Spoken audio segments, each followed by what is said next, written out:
I've never watched Empire, but keep going. I think I watched the first 2 seasons. First season, it was entertaining. Yeah. First season. Second season, started to get a little shaky. By the third season, this nigga was up in Rikers, running the whole business and taking over Rikers. And his gay son was doing. I was like, oh No, shit. the only scene I seen on it is when he threw his son in the garbage can for. Wait, I was like, oh, this is brilliant. I was thinking about that shit the other night. I was about to post about this. I said, remember y'all niggas was out here buying the soundtrack and going crazy over Empire? But then they said them niggas got super gay, so I didn't even want to even get started because I'm like, nah, listen. I'm cool. I was like, yo, this is an obscene amount of gayness for TV, right? For an industry that I was in. I'm sitting there like, I'm not saying there was gay shit and not gay shit. I'm just saying this gayness is at a gay level. There's no way. I'm not saying that gayness don't exist. No, I'm not saying it wasn't in this shit. I'm just saying this shit right here. I don't think I could have missed this shit that was going on. That's all I'm saying. Like, that niggas is doing shit. You know, I'm gonna tell you the weirdest shit to me about this Diddy shit.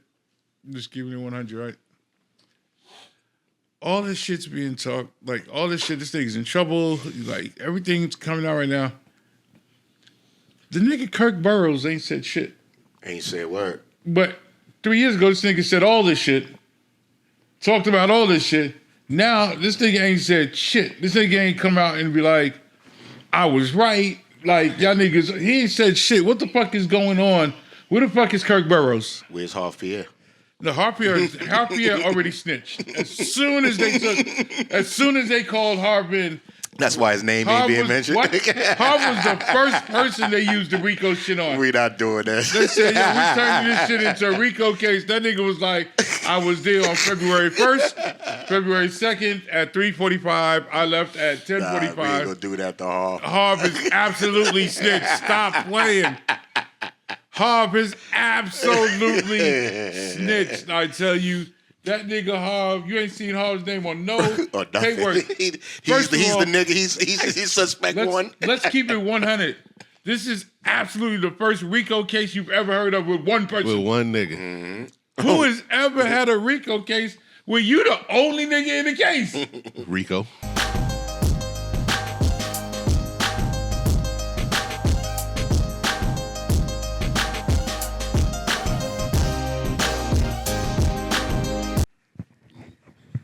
Check, 1, 2, check your mic. Check, 1, 2, 1, 2, check your mic.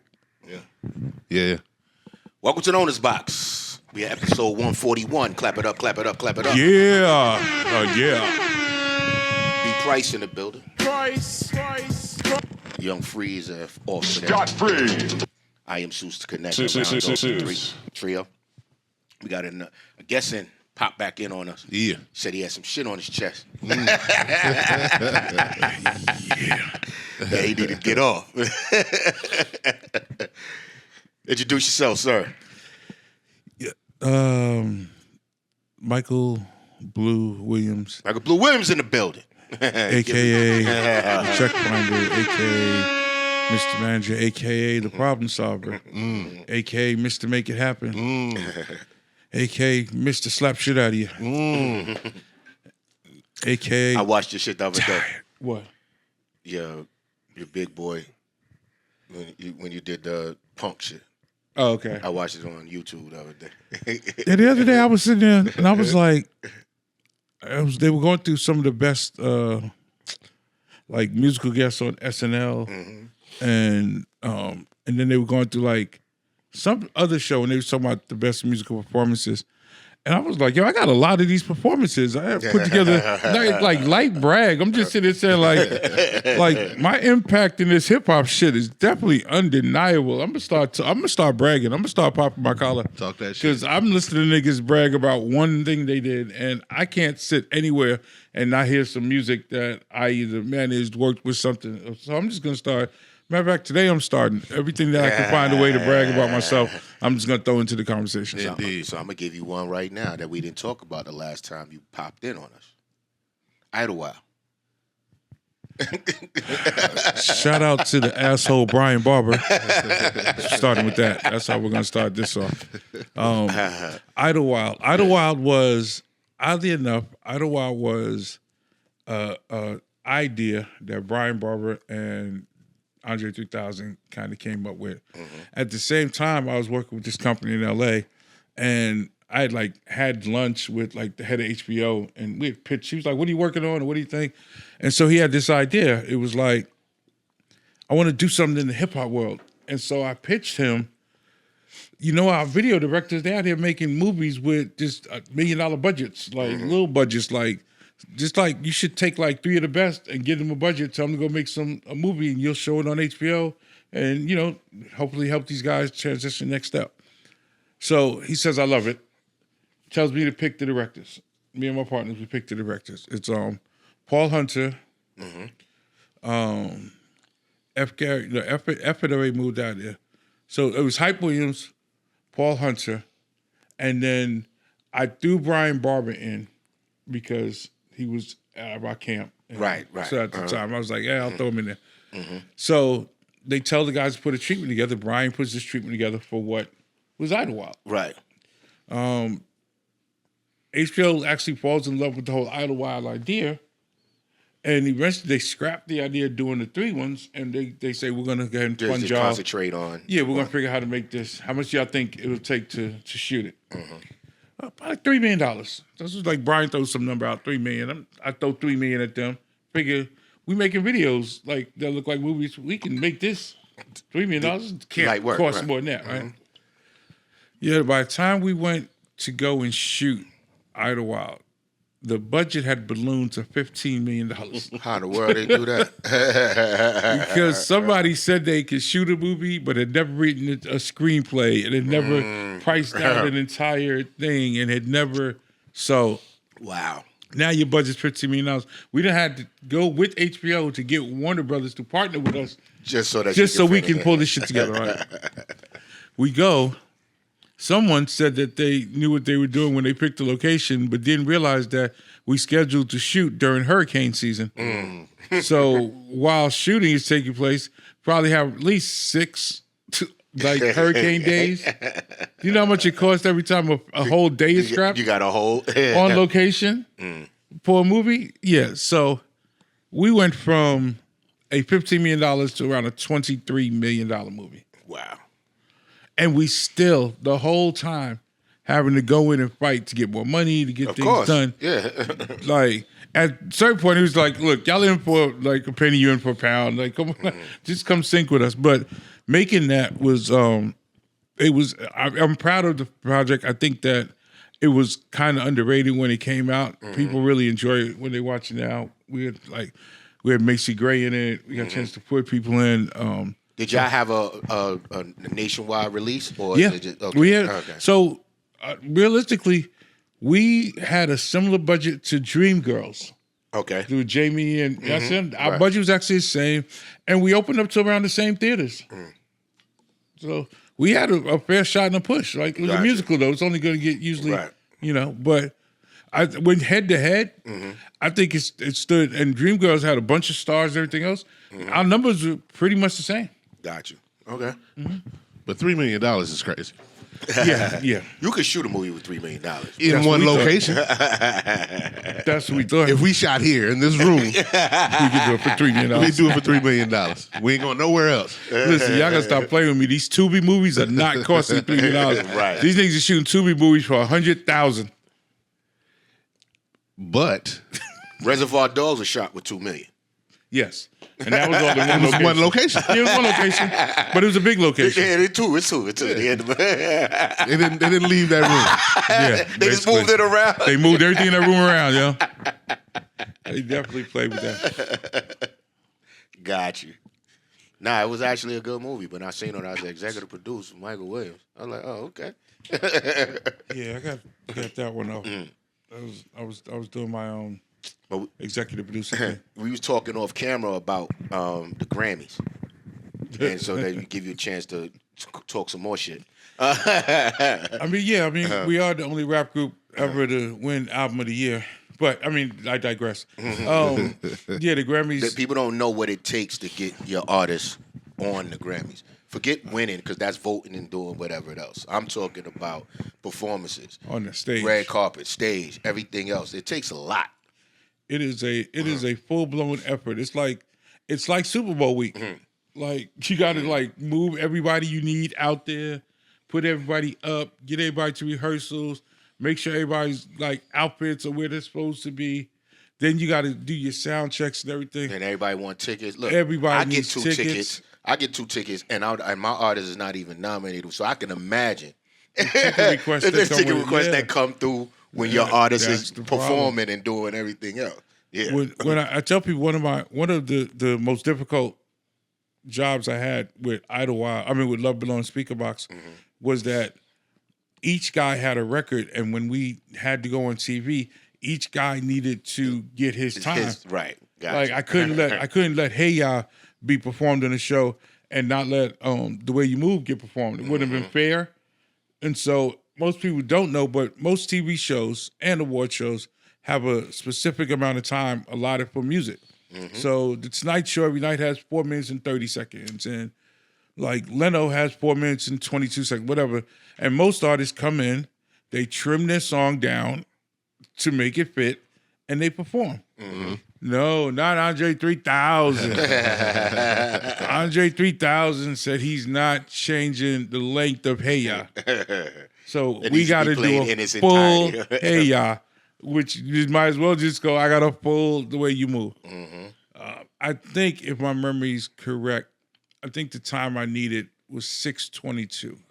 I'll check though. But I'm just trying to think. So for that project, every show that we went on, the Tonight Show, Saturday Night Live, whatever, Regis in the Morning, every television performance, American Music Awards, everything, I had to get them to agree to give us 2 performance slots. Right. Which they don't like to do. It's like y'all are one group. Well, we are, but we're not. Right. But on this album is 2. Yeah, so you got to treat us like 2. And the Grammys was probably kind of the hardest fight that we had because the guy Ken Ehrlich, I think that has been doing the production there, has been executive producer for like 40 years. His thing is that he likes to create these moments. That's why you always see somebody like a hip hop artist with like an opera singer. Like he likes those type of moments. Right. And so obviously there was no way to make a moment with Hey Ya. Right. There was no, what were you gonna add to Hey Ya? Who's you gonna? So Gotcha. now Dre's already got his solo performance. I come in and talk about, I need the big boy performance. Right. And he's like, well, what's the moment gonna be? Like, what are you trying to figure out? And I remember Big wanted somebody. He wanted this singer out of England or something, but we couldn't find her. And then we came up with the idea of him doing it with Earth, Wind, and Fire.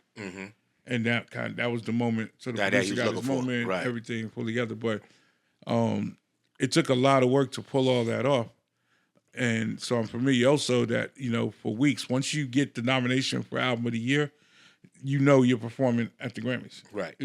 Each Album of the Year nominee performs word? at the Grammys. Yeah, it's a given. So you're performing. So yesterday when I saw that Andre 3000 wasn't performing at the Grammys, I'm like, That nigga said he ain't going. he ain't going. I was like, the night before you ain't going? Oh, I'm pretty sure somebody's not happy over it at Naris and at the production company. Hold up now. What did he get nominated for? Album of the Year. I told you. For what album? For the Flute album. Flute album. Blue Moon. Nigga, what happened when it dropped? Go back to the podcast when I said he gonna get nominated for a Grammy. I said that when it dropped. He got nominated for Album of the Year. For all albums of the year? It ain't just one. He ain't got a Rico. Yes, all he ain't got a albums of the year. Diddy Rico, nigga. It's all. It's all the albums of the year. Yes, that nigga's in competition with Beyonce. I think Taylor Swift or whoever. I don't know. Billie Eilish. Did you listen to this album? Me? Yeah. Of course. I had to at least peruse it once. In its entirety? Yes. Did you go to the concert? No. Have you seen him play anything? Yes. Is he playing the same music from the album? No. Because the album was like freestyle, right? Kind of, yes. Yeah. So how can you? It's jazz, baby. It's jazz. Jazz is fluid. Yeah, it's fluid. Like it's a vibe. It's a whole thing. Because enough people don't know jazz like that to know one way or the other. Is trolling and people y'all. really don't know the flute like that. Who you know that can honestly critique a nigga's flute play? Flowers. Yeah, like how many? I literally didn't know a flautist until I met 3000. Superhead. She could critique his flute. I know. Superhead. I know one. Superhead's flute skills is ill. Yo, Corinne, come chime in. No. Corinne, you know we good, man. Chime in, let me know about that flute status. Corinne, you know we good. We ain't never had no problems. Wow. No problem. Well, goddamn. Well, shout out to 3000. Goddamn it. Yo, I don't care what anybody says. I will stand by this inside. That is the least giving a fuck ass nigga in the history of motherfucking hip hop, yo. Niggas be thinking other niggas don't give a fuck. That nigga don't give a fuck. This nigga told the Super Bowl no. Because they wanted him to cut Hey Ya down. He told the Super Bowl no. God damn. This nigga, yo, when you manage that, you just be fearless because you like, even if they kill me, this nigga wasn't gonna change his mind. I'm like, they offered that nigga $1 million for 10 minutes to He cut don't give the a bar. fuck. And that nigga was like, nah, I'm cool. He don't give a fuck. He's like, I'm all right. Nah, I'm straight. This nigga, quit pulling out in the Grammys the day before continues his legacy of not giving a fuck. This nigga's going down. So you on brand? Yes, that's what I'm saying. This is all right on the not give a fuck awards. Album of the year. Album of the year. That's what's I up. know when I said, yo, he gonna win a Grammy. Definitely gonna win. Bullshit. Yeah. Well, he Votes is in now. What they yeah, gonna do? it's in. No, it is what it is. What they gonna do? Be like, He either won or lost already. Yeah, he done there. What they gonna- He don't show up. It ain't like they're gonna change the envelope down. Like, fuck. Now it's just like Democrats. They gonna play by the rules. Yo, the wild shit is if this nigga win. Yeah. I'm hoping he wins. Because it'll just be more entertaining to me. No, that's just gonna bring notoriety to jazz because jazz always win. They win Grammys, but they don't win them on. I just think it's funny. If he wins, it'll just be pure comedy. When the last time a jazz album was the nominated public for outcry? album? Is this a jazz album? Whatever, that's what he's going with. Listen, What category? I want him to win. Exactly. Because I looked for his category. I didn't vote for him. I'm a voting member. I didn't He's vote in the for album. He's in the album. Look at the album. I'm talking. Oh yeah, that's it. That's the category. I think he only got like how many nominations he got? Because like where would it be in? Like it wouldn't. What, Jazz. Yeah, that's what I figured. It's Yeah, the jazz fusion and shit like contemporary. that, yeah. So it's not even nominated for the jazz album of the year? No, I don't think It's so. album of the year. How the fuck? Not jazz album of the How? year. Nigga. How? How you nominated for the best album of the year, but not even in your category? Your category. Yeah, I don't know. We won a lot of niggas is Grammys. wild. We never won. He said he wild. Niggas just wanted to see Andre somewhere. They just wanted to see that nigga. Yeah, that was it. Niggas was like, yo, just see if we can get this nigga to come out. I'm about to look and see. Niggas diabolical, yo. Trying to tell you. Talk about this when I get old. I'm gonna tell you how diabolical this nigga was. So we 13 days into our 4 years of slavery. Nigga. Apparently it's gonna be more than 4. Right. Yeah, If they have their way. shit, man. Motherfuckers don't take their ass out. Oh, look, since we into this, before I forget, yesterday I was at the barbershop. Where most of the news comes from. Of course, that's why. Get your That's why I news go from the to barbershop, get. nigga. Yes, and to make sure we understand, I was at the barbershop on Old Nat, so we know where I was at. I was on Old Nat, so you already know what's happening, all right? And I met one. I've been looking for them because they've been quiet, but I met one. Who you meet? One of those. I couldn't vote for Kamala. Oh, because she's a And woman? couldn't vote for Trump, so I just held my vote. Oh, one of those. Yes. Oh, okay, got you. I just held my vote and proceeded to explain to me how he is happy that they're doing away with Black History Month.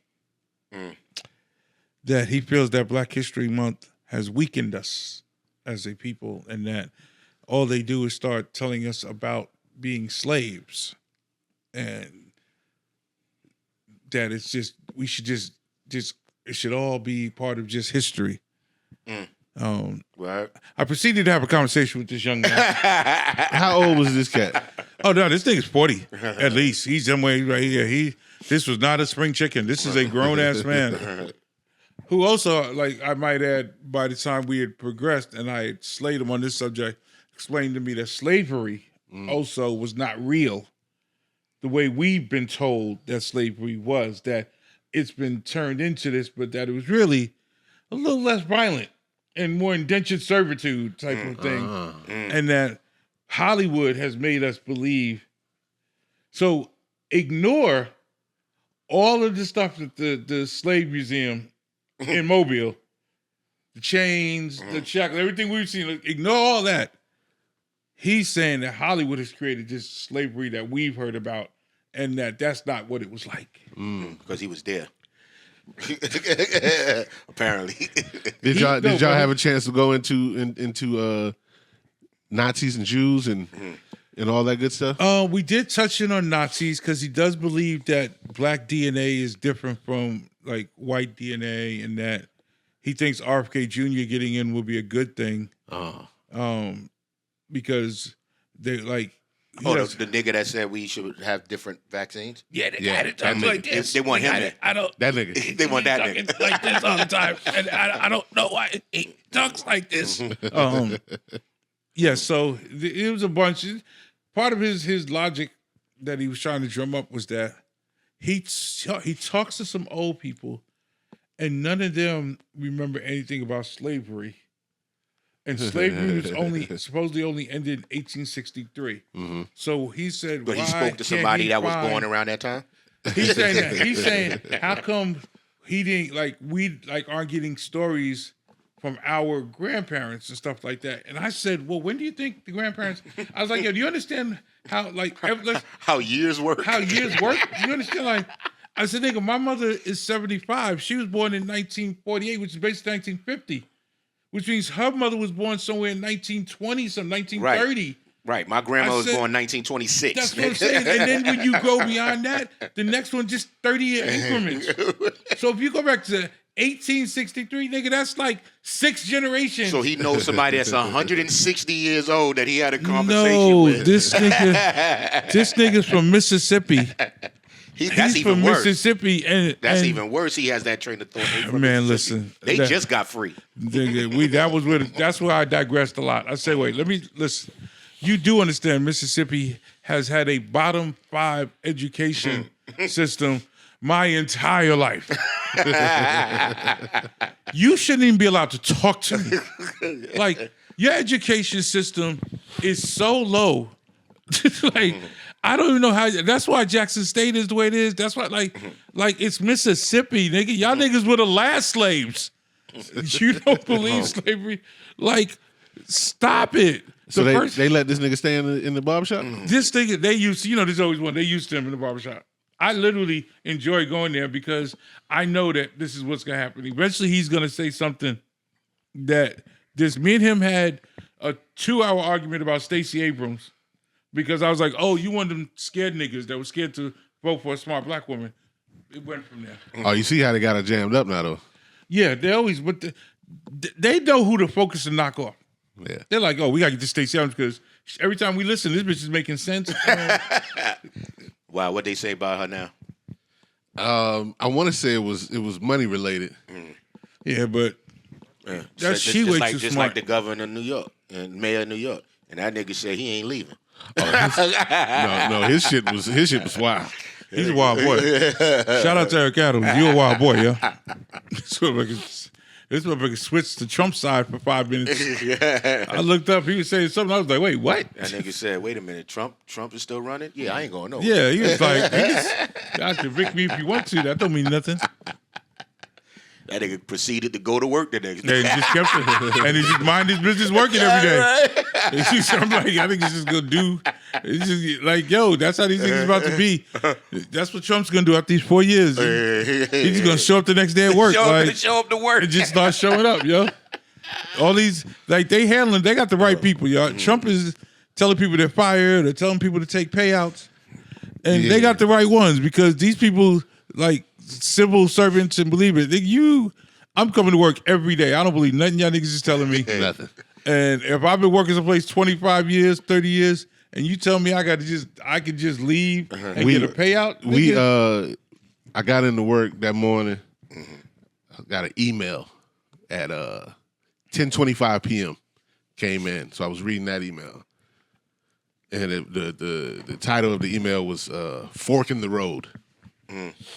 So yeah, keep going. these things is waxing poetic. So apparently this email was like, "Hey, you can just quit now, and we'll pay you till the end of FY25, which is September 30th. So we'll pay you now. We'll pay you this until that time. You can just quit now, or you can see if you still got a job or not." Here's the ill shit, right? Musk did that to the people at Twitter. He gave them the same offer. No one got their full amounts.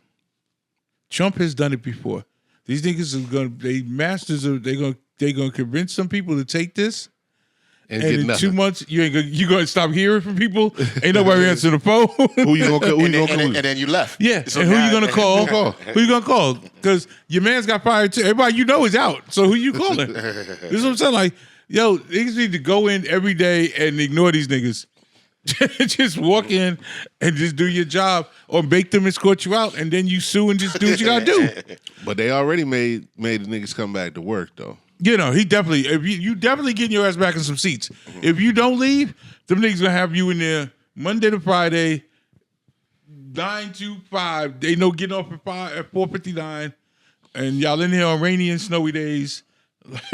What is the issue? Crushed him. Supposedly money. Supposedly. Okay. The issue is they're trying to streamline the government to save money. Okay. no. That's what we say. This is Project 2025. We told you what we was gonna do. How you going to cut? That's supposed to be a line of defense. TSA. So who they going to hire? No. They believe because this is like when the dog catches the car, right? Now he got it. Now what? Now he got it, and it's bigger than he can handle. It's a lot, right? So the idea and the premise of all this is that government is too big, it is ballooned out of control, and we need to cut all the bureaucracy and cut everything out. But when you get inside and you're like, well, why does this department have 100 people? Well, because physically only one person can do 10 at a time, whatever it is, right? Their logic is we're gonna get in here, we're gonna fire everybody, and then we'll figure it out. And at the same time, These are that'll the help people us that fly private. They don't fly commercial. Yeah, they don't fly. And this is gonna help us get rid of the deep state. Except the dude from Utah who apparently went through commercial and he got pat down from TSA, and now he wants to get rid of TSA. That's what's up.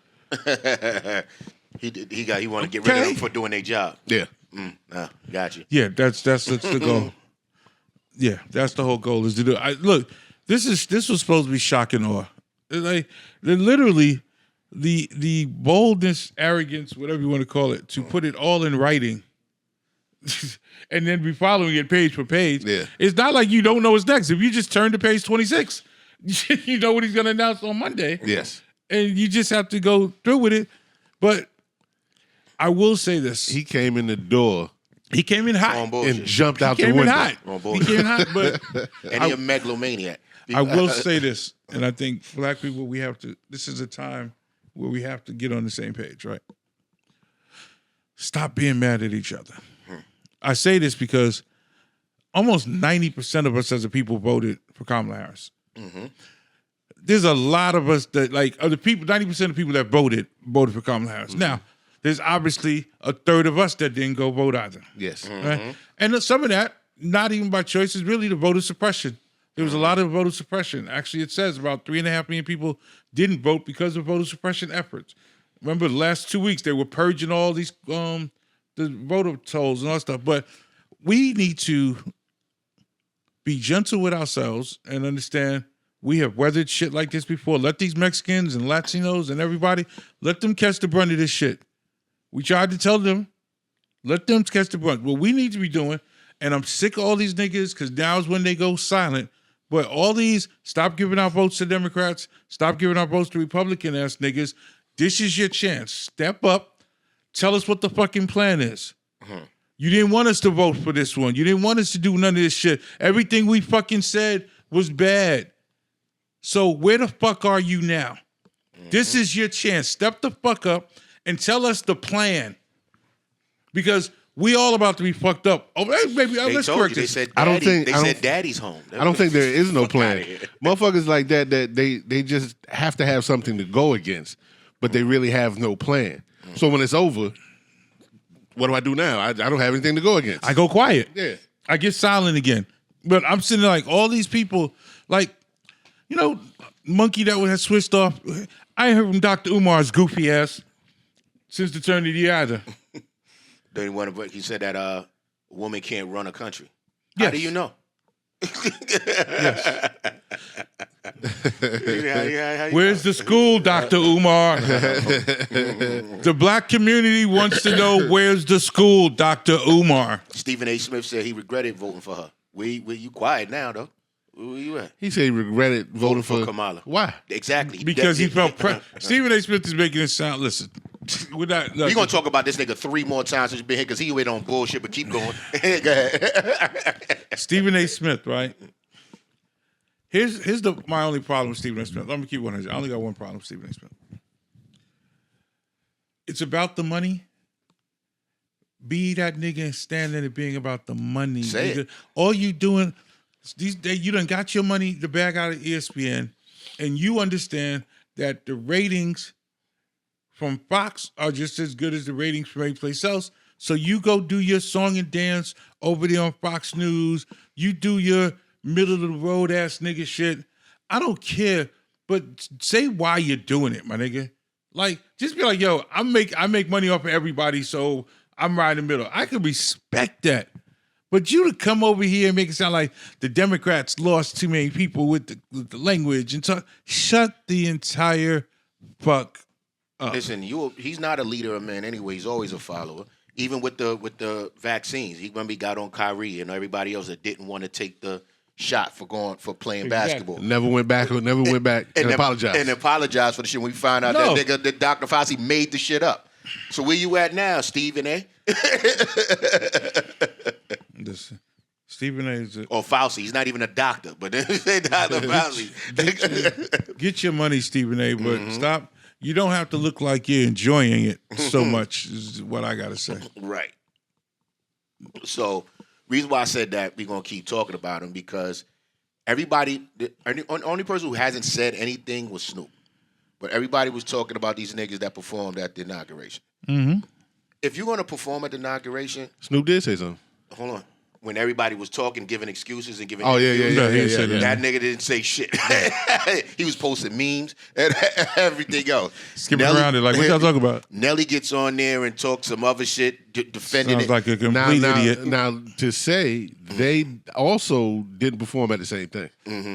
That's a whole nother thing. Nelly Right. performed at the inauguration. Right. Uh-huh. Snoop performed at some crypto ball. That's where the difference is. And there's a huge difference. The crypto ball,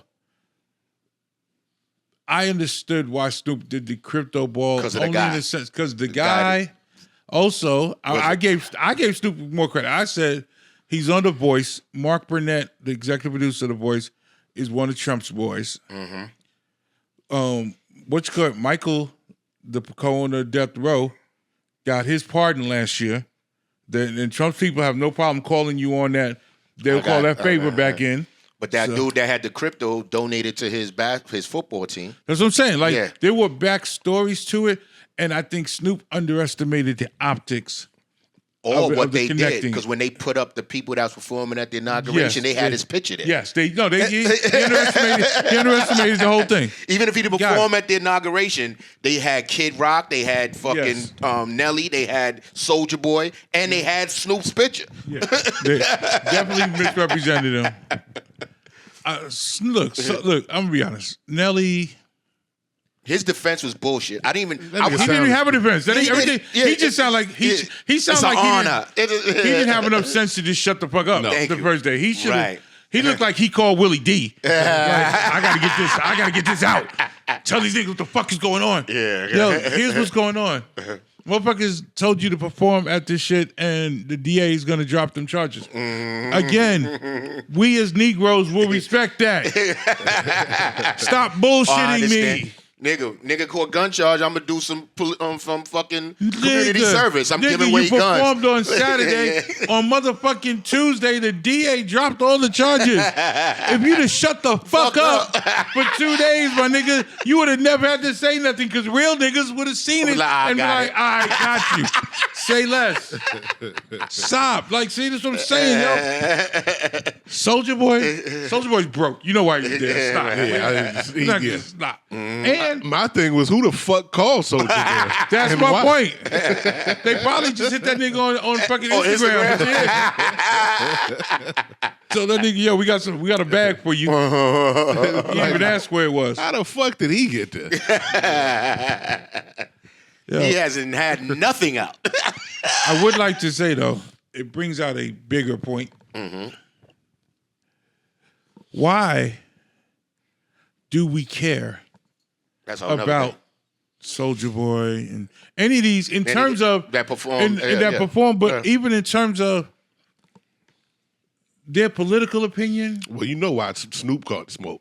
We know why Snoop caught the smoke. All that shit last Snoop time. caught the smoke. We got it. And you know what? Snoop caught the heat because in the last 18 months, 2 years, we've all been rooting for Snoop. Right. This nigga Snoop been making all the right moves. The Olympics, The Voice, motherfucking T-Mobile commercial. Nigga Snoop been on his everything. shit. He's on everything. We were disappointed in Snoop because we was like, nigga. Because you called these niggas coons the last time. Yeah, so that was it. But the rest of these niggas, yo, listen, I want to explain to the audience that's watching this, anybody that watches this, understand this. Your music heroes, the musicians that you like and shit like that, they are not the smartest motherfuckers. These are the kids that sat in the back of the class and doodled and wrote pictures, and looked up into the stars. Ate glue. These are not top percentile in your school kids. They were artistic their whole life. And so they sat in the class and thought artistic stuff. And let's be honest, these people that are chastising Nelly and Soldier Boy, y'all niggas wasn't checking for Soldier Boy. That's what I'm saying. Like, y'all niggas wasn't listening. Y'all Y'all wasn't no seeing with nothing new. Y'all wasn't. So why y'all mad at him? The only reason why y'all even know he exists right now because he's performing at the inauguration. Y'all wasn't checking for Nelly's last single. Y'all didn't care about what these niggas did. No. Until they do something that's against what you're thinking about. I wouldn't have said nothing. I would have just went on about my business. That was it. Go get your check and disappear. But y'all niggas want to get on defend yourself. For what? Yo, stop looking at the best thing that white men have done, that the white people have done to us is they made us think that our leaders are athletes and musicians, entertainers. Right. Mm-hmm. Because for the last 30 years, we've been America's entertaining class. Mm-hmm. That's what we've really been the whole time. Like, that's what we are. We are the entertaining class. So we started to believe the hype. And now people that should have no say in leading, they can be inspirational. They can be shouldn't be Cardi B. I love her to death, but I'm not getting my political fucking shit from Cardi B. No. I'm saying, like, and they got to remember what entertainment was back in the days. Yes. A distraction from wars and fucking that's what this beheadings. And that's what this is. We going to be killing people back here, so we got to keep these niggas happy right now while we go take care of this. We're not going to get over the next 4 years, like, we're not going to get no news like we're supposed to. Like, Homeboy done come in to shut down CDC, So them they can't report stuff. Took us out the World Health Organization. He keep like firing the fucking. Y'all gotta like this shit's about to be a fucking. Like, everybody that's in the government that's there to check him, with even over banks and everything else, he gets rid of them. Yes. And then put somebody else. And if you don't do it, I'm gonna get rid of you. No, this time he's coming in with his boys. Yeah. All this shit is retaliation. Yeah, and that's all this is gonna be. And it's like, and it's blatant. And it's like, how can you do that? He's doing everything black people wanted Obama to do when he came in. They wanted him to go. Black people wanted Obama to get shot. Had he tried any of this shit, I said that. I said they if he would have done put a anything, bullet through Obama's head. Him. Right. Stop it. Like, stop it. Y'all niggas want Obama to get shot is what y'all wanted. I saw that online. He trying to make Bitcoin backed by the federal government. Yeah, I saw that. Wait, certain things. Listen, here's the thing. Certain things you can just hear fade away. Because, again, like JFK got it. You start talking about fucking with these banks money. You start talking to take about using crypto to decentralize the Fed central bank. Oh, I guarantee you the next assassin will be a real one, and he will absolutely not miss. Did you see that clip? The JFK assassination shit I posted with the driver. Yeah, I'm still trying. That one I don't know if I believe though. We've been watching the clip our whole fucking lives, right? And now all of a sudden. We never noticed that the driver shot him. Get the fuck out of here. Get the fuck out of here. I was watching that shit. I was like, that's that AI or you nigga. These niggas done tricked us with this AI shit, yo.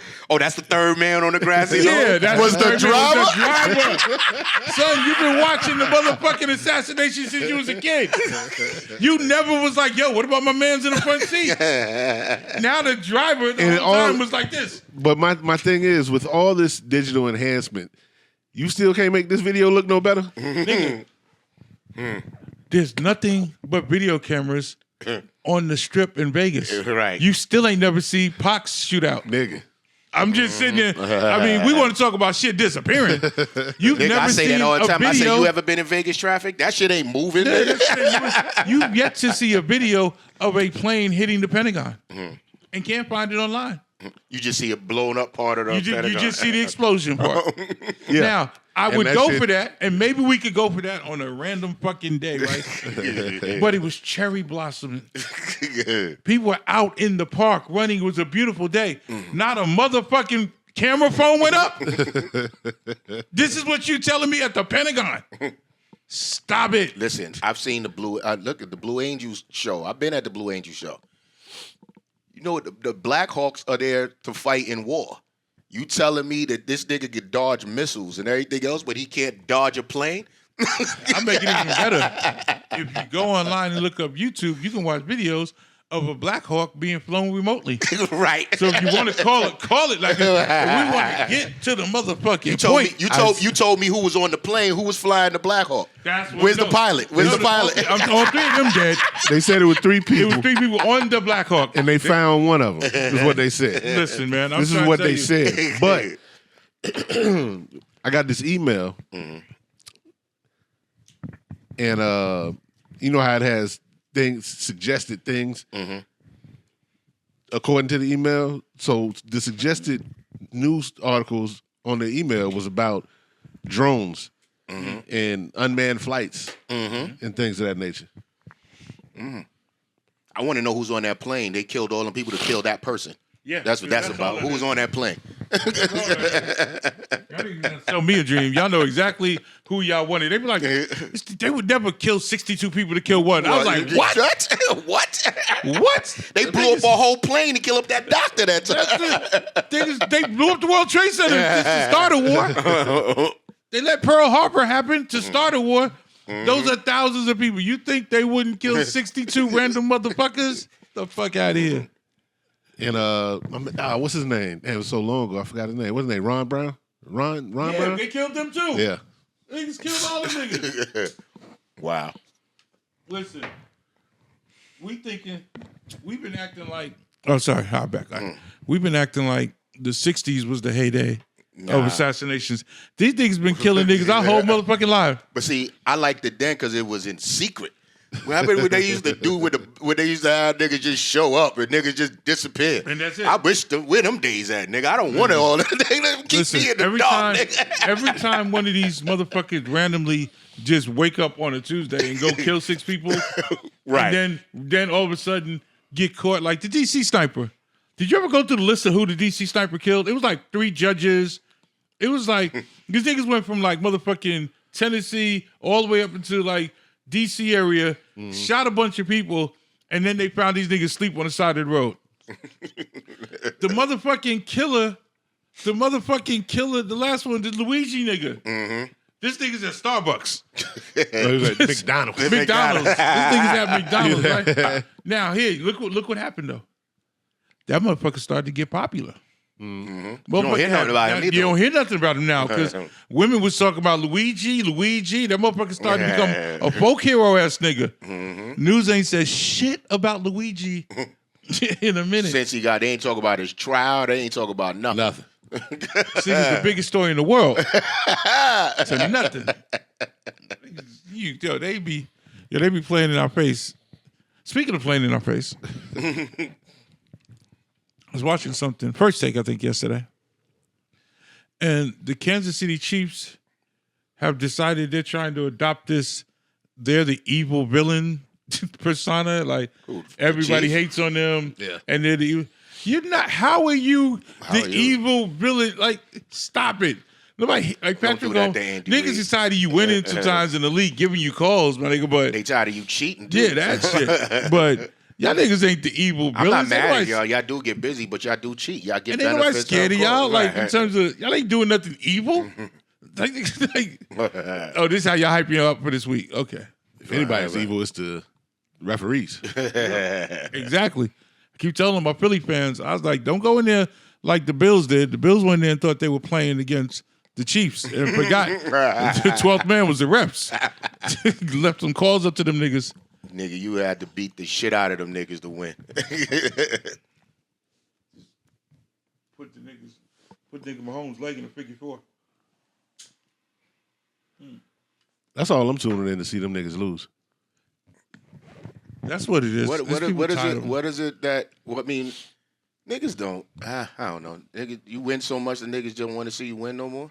Haters. Haters. That's what we. Our whole life, we like, why is this nigga hating on me? I don't even know this nigga. Because I look like I'm like. Because I'm enjoying my life. Nigga, that's really why you hate me, nigga. Like, I look like I'm having so much fun over here, nigga, that you now don't like just mad, just sitting over there. You mad. I'm hating. Was the nigga like, you mad. You the nigga in belly on the sofa. Yeah, that's what I'm saying. Like, yeah. You get yours, B. This is a hate. Why do you hate me? Nah, man. I didn't mess with your girl, nothing. You just literally hate me because I look like I'm having a good time in life. I'm over here looking. I gotta be miserable content. like you because I can't look like I enjoy myself. Yeah, like get the fuck out of here, yo. So you saw that other plane crash in Philly, right? Yeah, they had that nigga burning on fire. Who's filming that nigga? Yeah, it was but he was filming that shit. Just like you said about the Pentagon and all that shit, it was plenty cameras out there. Right, yeah. Then the nigga had to put he didn't realize what he was filming. The nigga's on fire. You gonna film the nigga? This is the world we live in, nigga. The nigga's on fire. Go help the nigga. You see they watched that lady burn on the train in New York. Yeah. Yo, people listen. I just gotta get this off my chest, right? The internet has us fucked up. Social media. And I'm going to tell you why. In high school, we knew who the slow people were. Mm-hmm. Mm-hmm. They didn't sit with us. They didn't sit with us. They didn't have lunch with us. A lot of them didn't even leave. They had to stay in the same class all day. Right. Like they just, and we looked at them like, oh, okay. We didn't want to have conversations with them. Mm-hmm. We didn't want to associate with them. The internet, social media has put us all in the same room. Yeah. We interacting with people that we would have never spoken to in life. Shit had a bit more tact before. Like back in the day, there was Faces of Death. Mm-hmm. Yes. You had to go buy that DVD. Yes. And you You'll couldn't find it, even yes. get it. Yeah. But the fucking internet is Faces of Death Faces of every Death. day. Yes. Every day. Yes. Yeah. And it's Faces of Death even when you don't want it to be Faces And that of Death. VHS went passed around. You like, yo, you got that one? Yeah. And niggas had to give it to Now, you. nigga, X, we passed it around voluntarily on X, and you like, but I'm saying that the internet has put us all into the same fucking pool, and we're having full-on conversations, arguments, relationships, like all types of shit with people that we literally should not be talking to. Nigga, I told you that a while ago when I was like, yo, I think somebody was calling me for you. I was like, they was like, the blue number changed? And I was like, no, you got the same fucking phone number. Was and he was like, wow. He was like, I've been calling him, he ain't answering. And I was like, well, he answered every time I call. Nigga, first of all, there used to be a privilege to get to you. Now, everybody should have that much access to holler at you. Man, listen. I remember getting excited about getting people's cell phone numbers. Like, Right. oh shit, like that means I can call them and shit. And having a couple people like, yo, here's my number. Don't call me though. That's what niggas this young man you he young. Look, here's my number. Don't call me though. But at least if you call, I'll know who it is. And, I know who I'm ignoring. yeah, like what the fuck are you talking about, yo? Hold on, let me see. Like word, that's what we doing. All right. God, man, we got to get back to some standards. I used to do that too when niggas when they be like, yo, you got a card? I'm like, cards for people that don't want you to get in contact with them. Nigga, just take my number. Nigga give you a card to get rid of you. Yeah, here's my card. Nigga. I've had the same number. I've had the same number since 1996. 97, 96. Like, I'm not changing my number. I'm just not gonna talk to you. I'm just not. Wait, isn't this my phone? And it's my number. Like, How many numbers you got on your block list? oh, I don't know. My block list is like infinite though. It was. Oh, I just think. But really, you know what's funny? People don't even make me block. I think I usually communicate well when our time to converse is ended. And calling me won't result in anything positive moving forward. And so people just stop calling me. Like, but then, you know, I do like it because I'll randomly get a call like from somebody be like, yo, what up? And I just be laughing at those like, what up? Who this? Nigga be like, yo, I remember that time back in like 2016, you told me to keep on going. And I did. And now I got a job and a wife and 3 kids, man. I just want to tell you, man, you changed my life. And you feel like you want to be like, yeah, that's dope. But deep down, you're like, who are you? Saved your life, huh? What did I say?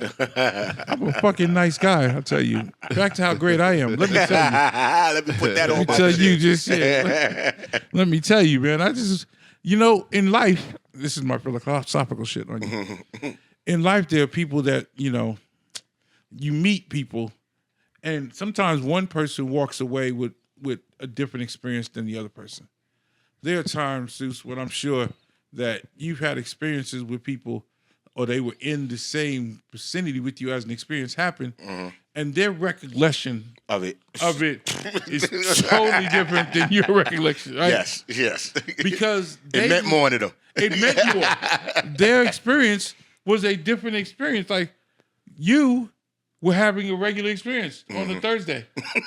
That's that shit. That's that shit Chappelle was talking about. What he said when like you were living in their moment. Yes. What that nigga said some shit like that. That's what it is. The reality is that everybody's the star of their own movie, right?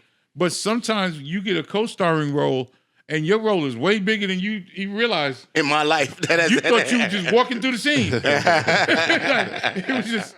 It was a fucking Wednesday. This person's life stopped on that day and kind of has hinged on that day from the dawn of time.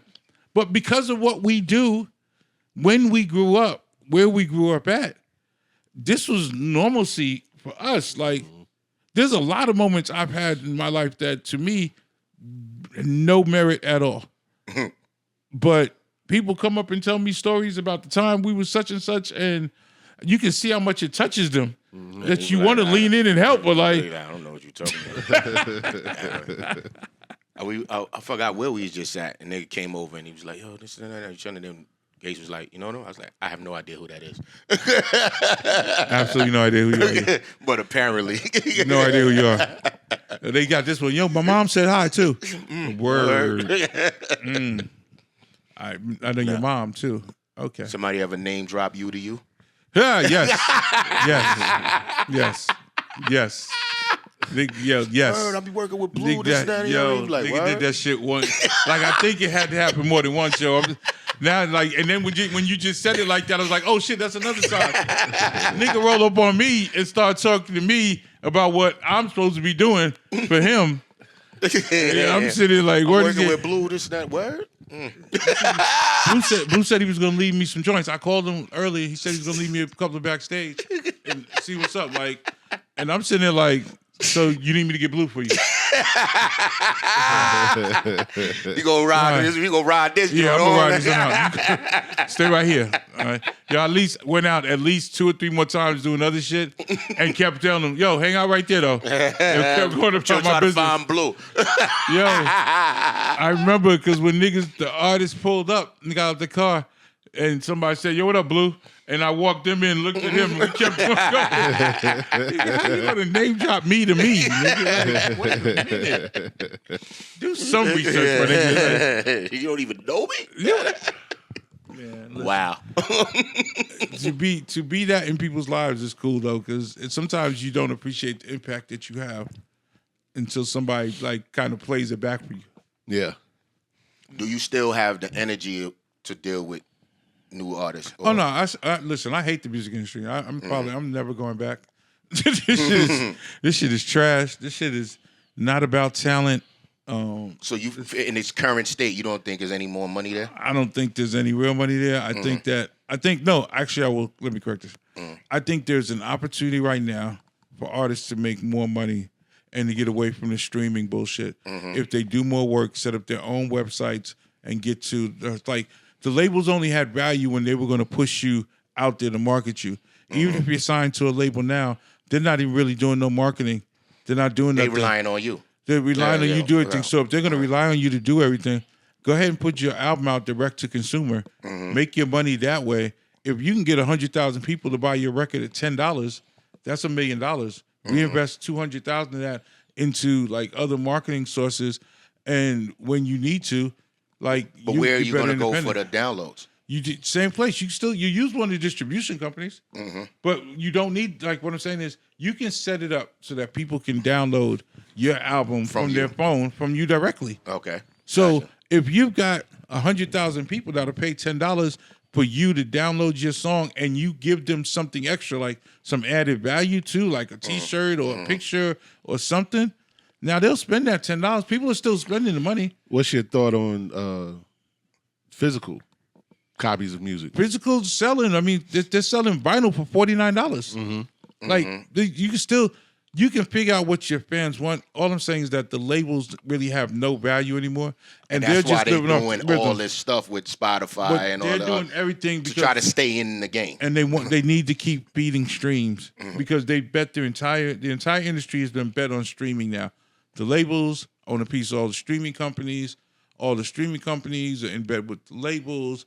Now they're squeezing out independent like artists and labels. So just artists that are signed to the independents that the majors own. They're buying, they're buying everything up. Right. And I'm saying while they're doing all this, build your relationship directly with your fans. Get directly in touch with your fans and the super fans. And understand that erase everything you know or thought you knew about going platinum and all that other shit. Those days are done. I don't give a fuck what you say.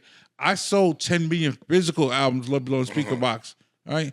I don't like these niggas out here with, I don't know what 800 fucking million streams mean, but I know what the fuck 10 million is. So I'm just saying, like, I know I sold motherfucking units. Motherfuckers had to go to stores, got my shit or whatever, right? So I don't give a fuck about streaming that I can put this shit on at 1 o'clock in the morning and go to sleep and there's 1,000 streams that somebody's gonna, you know what I'm saying? Like, right. But I think as an artist, you have to get direct to your fans, and then so your record's exclusive first. You do the physical or whatever type of thing you're gonna do for like the 60 days, 90 days, right? At the end of that, Then you put it up on the streaming sites and stuff. But Right. what you've done now is you made some money selling it like that. So putting it on the streams is not gonna. You put it on the Right, streams, yeah. but what you want when you put it on the streams is that you want to get playlisting and all that stuff. So now you have 200 music industry executives that are unemployed right now. That's what I tried with Louis Joint. The first time we put it out on we used Bandcamp the first time to sell and have it on there so they can go there in one place and then put it on streaming later. Also, that gives you one place so you can see what's actually happening. Yes. Because when you get to the streaming, that shit is all It's over all over the the place, and you don't know what's going on. But Jay did that for every album except Reasonable Doubt. When he did Tidal, he pulled it off everywhere, and you can only get it on You Tidal. don't get there. And then after it lived there for a while, Then he put it back on other Titles, joints. he owned titles, so he did it to give some exclusive music that wasn't their place. But my only thing with the Bandcamp thing was niggas is spoiled and lazy. They don't want to download. They don't want to go like Somewhere my sister. else. My sister ain't gonna go to Bandcamp. No. So what you want to do is this is where you got to invest in your website because they'll go to your website and from your website you need to get whatever you need from them while they're there, which means you need to snatch their address first so that you have direct The mailing access list, to all that your shit. fans. Yeah. And then if they want to download it or whatever, it needs to be easy on your page. Click download. Now they can find it on their phone. Exactly. Now, but the people that are your real fans are going to do that. People like your assistant that's lazy and don't want to do that. She's going to get to it when it streams. She's just not going to get it in the first 60 to 90 days. Yeah. So You hear that? she'll get it. You hear that, Madeline? You hear that? Got to get the website. The website is the key because, again, we know too much about internet. We know too much about, we know too much about the digital world. To not have your own functioning website where you can aggregate your fans is kind of stupid at this point. You see what Instagram and Facebook and all them can do to you whenever they want to. They can just come and clamp take your shit down. down. Yeah. They'll just come and clamp down. So you should have your website as a place where your fans know it's really you. They're getting it really from you. I'm glad you brought that up because we're gonna bring your man back in this because he be saying some shit right because most idiots do talk. I mean, most smart dumb niggas do it. But he was like, why we keep depending on Spotify and Facebook and X where they could just tell you, like you said, take everything from you. You can create your own. First of all, you know how hard it is to create your own social network? Yeah. You're not going to just go ahead and create a social network and thinking that it's going to... Well, that's I what I get it. doing it. I was going to say, Fanbase. are you on Fanbase? Yes. But I will tell you, I reached out to him a couple of weeks ago because I wanted to offer my services because I think what he has to do, I think there's people when we're building stuff, I understand how much he wants to build it through crowdsourcing and stuff like that.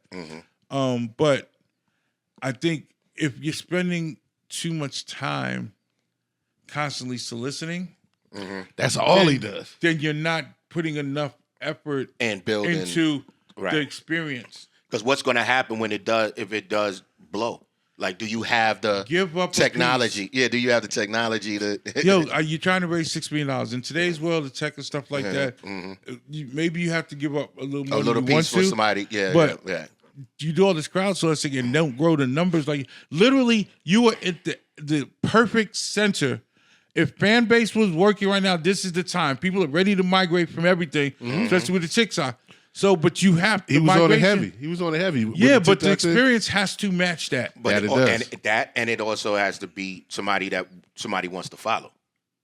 But people So are moving over though. We know, yeah, they do because they finally started generating. don't stop They started you. generating my shit, so my shit started moving Yeah. over because it was taking too long to move over. It was taking too long to move So over. now it does. But being Ike I fuck with Ike and that's my guy. When But he's you- not somebody that you want to that be niggas gonna around. follow. He should Yeah, stop yeah, playing, that's- he should stop playing like as many roles as he is. Right. He should do focus on certain because I believe that he wants the experience to be good and maybe he feels like his people are working on it. But I feel like he might need to focus on the experience side Right.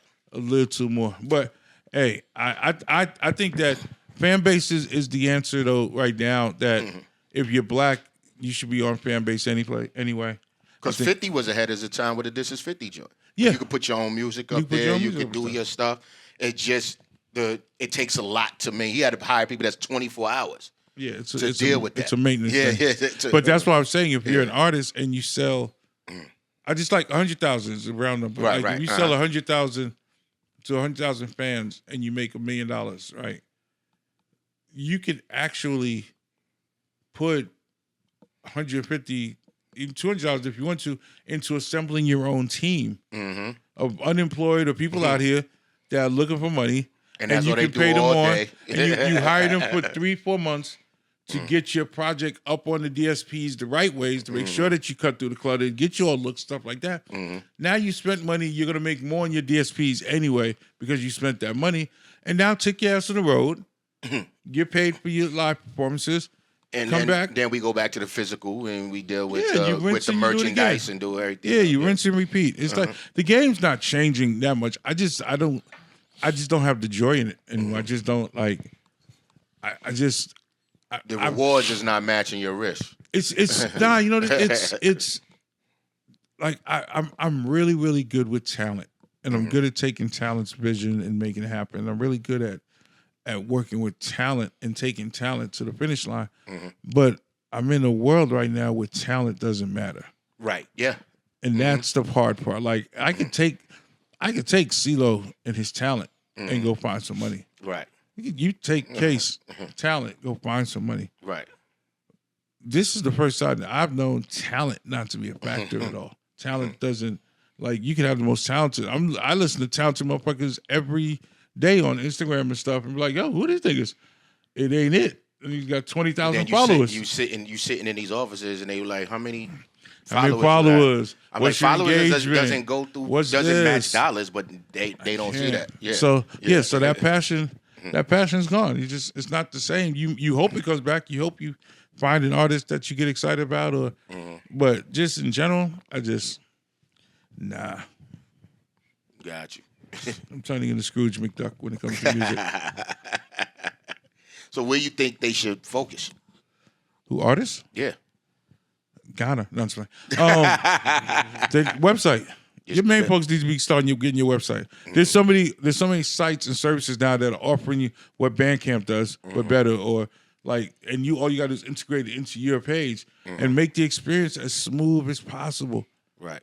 Make sure you're collecting emails so you can find these people, and then make sure that you deliver on what you promise. If you say to someone you're dropping the CD, the music on the 14th, and you drop it on the 14th, and for people that purchase it, they're supposed to get a T-shirt, or they're supposed to get something. Make sure that goes out. Make sure that you're getting the experience. Like, if you don't learn nothing, you better watch Taylor Swift. Taylor Swift got her motherfucking fans on like a crack pipe. What she got a shirt, she got a hat, she got beanies, she got stickers, she got kitchen magnets.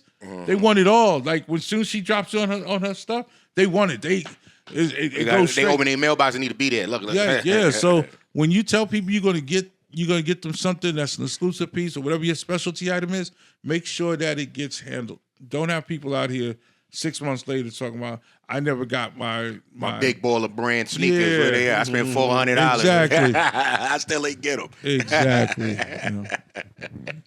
That's what I mean. That is crazy. Yeah, I've never seen those sneakers. Shoot, Jay said he bought 10 pair. He still ain't get them. See? But he liked the idea. But he does that with a lot of people. Like, I'm just going to support. Yeah, I see what you're some doing. shit. Yeah, He did that shit with Nipsey. Yeah. Bought it the $100 album. Yeah. He bought 10,000 or some shit like that. 1,000. 1,000. 1,000 copies. Let me get that. And it got to match the quality that you wanted. If you want somebody to spend $100 for it. Before the end of the show, make sure if I can see that the sneakers, Hirachi's best top. Oh, that's what we doing? I know. That's what we doing? No, I was just saying before the show, and you just want to kind of You see it, nigga? yeah, just before. Yeah, you want to get your stunt game on? Yeah, just let the Hirachis live, get a little something. That's all. Speaking of stunting, you talking about that's hung up? Oh, why? You talking about chicks? We talking about this King Trickalick over here. Now, you, nah.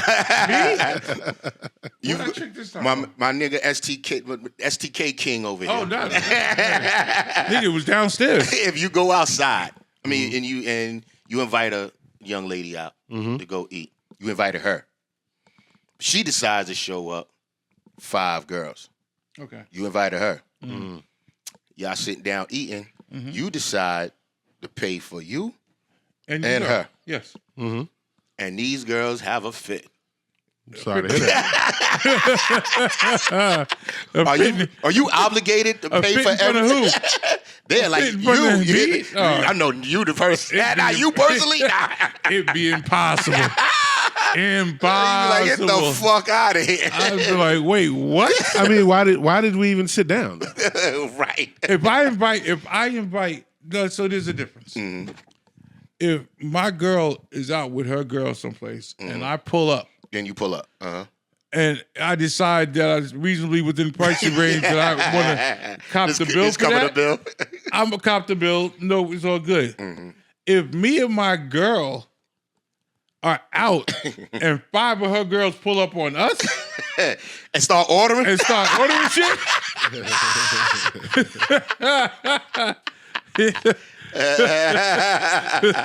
I'll let y'all know y'all better not left your wallet in the car. Y'all gonna be doing this. Yo, that's what I'm saying. If you there, she pull up with 5 chicks. Be like, man, I hope y'all have fun tonight, man. You look like you busy. We should get up. You know, we should get up out of here. We're gonna get up another time. If it's me, if we there and 5 girls show up, I'm easily leaning over and go, oh, this is for me. This must all be for me. Like, this seems it's my birthday. Because there's no way in hell I'm paying for this 5 been random. a debate on the internet that guys being the man, they supposed to pay for the table. Look here, man. I'm not fucking with internet debate. I'll give you. No, I'm gonna take you worse. I'm gonna take you further down the internet rabbit hole. I also saw something today where dude asked his girlfriend where $9,000 went out of their account. And she says that she had to bail her baby daddy out. and doesn't understand why he has a problem with that. Because she has to take care of her what family. You think about that, bro? She know that's a problem.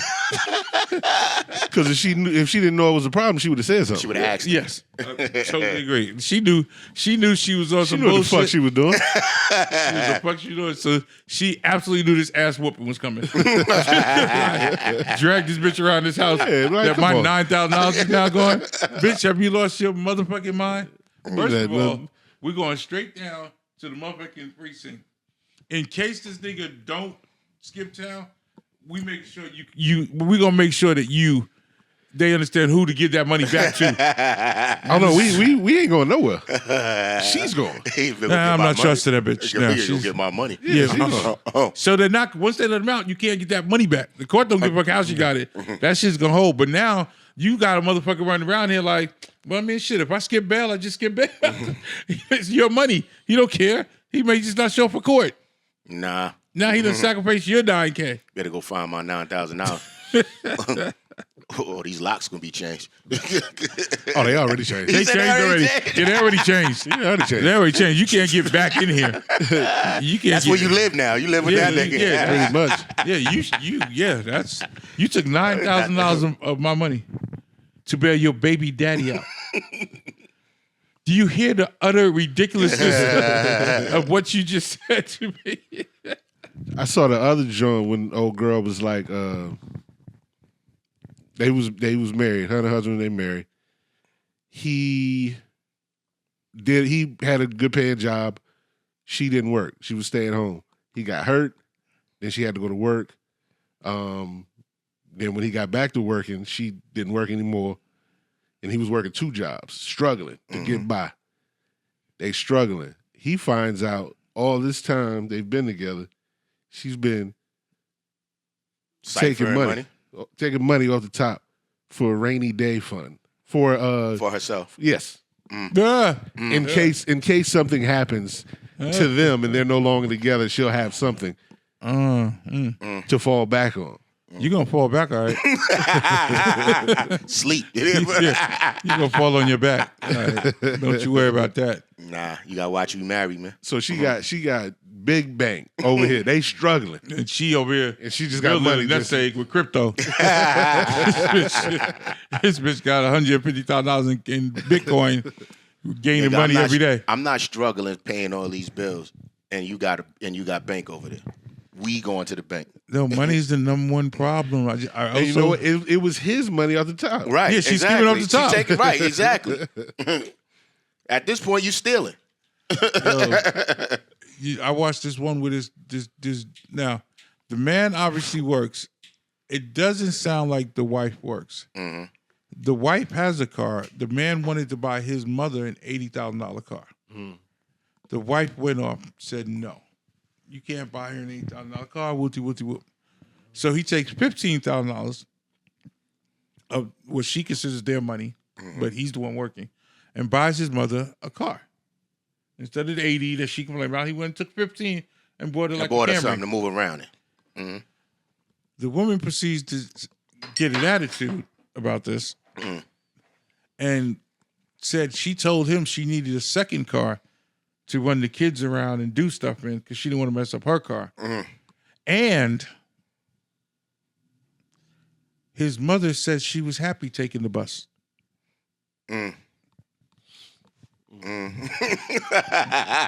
That's what's up. That's what's up. Now, is it his money or is it their money? The impression that I got was that he's the breadwinner in the house. Understood. But if he's the breadwinner in the house and they're married and that's their house, is it his money? It's their money. is it their Because money? like you said, if they're married, it's technically their money. First of all, she could still buy a car. He was about to buy 80,000. Yeah. You still got 65,000 to play with. Nigga, go buy you another car. That's what you want. These entitled bitches.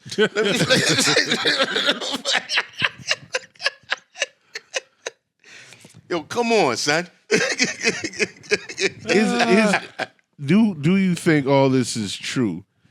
And some of it is, but is it true because of the internet, or was it true before the internet? I think it was true before the internet. I think somebody- the internet puts create they just act out stories and stuff that we've all that you hear about and things that happen. And so I think most of it though gets done because it's clickbait. And unfortunately, whether it's a podcast or a blog, whatever you have, like men versus women narratives get a lot of clicks. Yes. It's also, if you take that coupled with no love in our music, you end up in the place that we're now where it feels like it's us against women. And like, it's really, it shouldn't be black men against black women. What we really should be saying is that it's niggas versus black people. Where do you think that started? The separation between niggas and black people? No. I mean, where did it start? Where these women felt? Because they had an era where they wanted to be independent, right? Yep. And they didn't need no man. That was the thing. I could do bad by myself. Yes. Remember? To the left, I remember, left. yep. Y'all was in the y'all in the club shitting on her. You got a million girls to the left, to the left. You better put a ring on it. Wait, what? How'd I get to a ring? Wait. So we got into all of that to the fact that you got to be a man. I got to get my nails done. And I understand where you want to take care of yours. I'm not taking care of everybody. I'm going to tell you where it started. It's Fabulous's fault. Because FABOLOUS. Because we let him say it ain't tricking if you got it. Did he say that? Yes. It ain't tricking if you got it. And the reality is, and real players and real niggas know, it's always tricking. It's tricking. Whether you got it, it's tricking. If you ain't got it, you borrow it, just get it. Tricking is tricking. And by saying it ain't tricking if you got it, we normalize tricking. And so what started to happen was you got a lot of cats. With the drug game came a lot of flossing. Right. And then on top of the flossing came, the number one change was the 90s. Like when the NBA niggas started getting some money and started offering chicks to that, look, I'll pay you for the day's work. Come on out here and hang with me. That's the Dennis Scott, the Shaq special. What you gonna make today? All right. Like, what was you supposed to make? All right, I'm gonna pay for 2 or 3 days. Come out here and hang out. So what happened was in the 90s, a lot of tricking was going on. Like, niggas ain't gonna sit there and act like they wasn't tricking on chicks. There was tricking going on, right? But then what happens, and when it really gets out of control, is the browning of America really kicks in. What really happens is you have all them little mixed kids that Magic Johnson, all them niggas in the 80s had. All their kids came to age around the late 90s and 2000s. So now you got 8 million Jenny Aiko, mixed looking kids, Amber Rose combination type of chicks out here, right? Because remember when all the jazz chicks looked 2 ways back in the days. There was light skin or there was brown skin. You know what I'm saying? Like there was one or the other. There was Heather Hunter but you know what I'm saying? Like it was light or dark.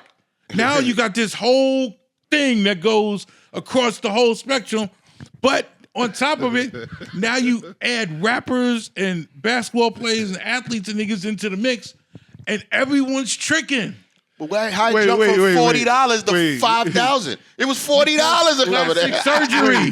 So all this was caused by a boom of celebrity fucking and mixed babies. All these mixed babies. This nigga talking about this is D-I-D-Y-E or D-I. Listen. This country didn't look like this until they started letting niggas travel around the country playing sports. This nigga said this is DEI, These niggas is outside. Ocho Cinco got 8 kids. And Cromartie got 14. Like my these Uncle niggas, George got 20. That's what I'm saying. These niggas got outside and started just making a bunch of pretty. Come on, man. Every time you turn around, you mean somebody's pretty daughter. Oh, my dad was Barry Sanders. So now you got a generation of them kids, girls out here, and now you got another generation of athletes really getting to the money, but they rapper athletes, so they want to be in the club. Like, I'm telling you, this shit is so these chicks is outside. That is a mixed kid baseball.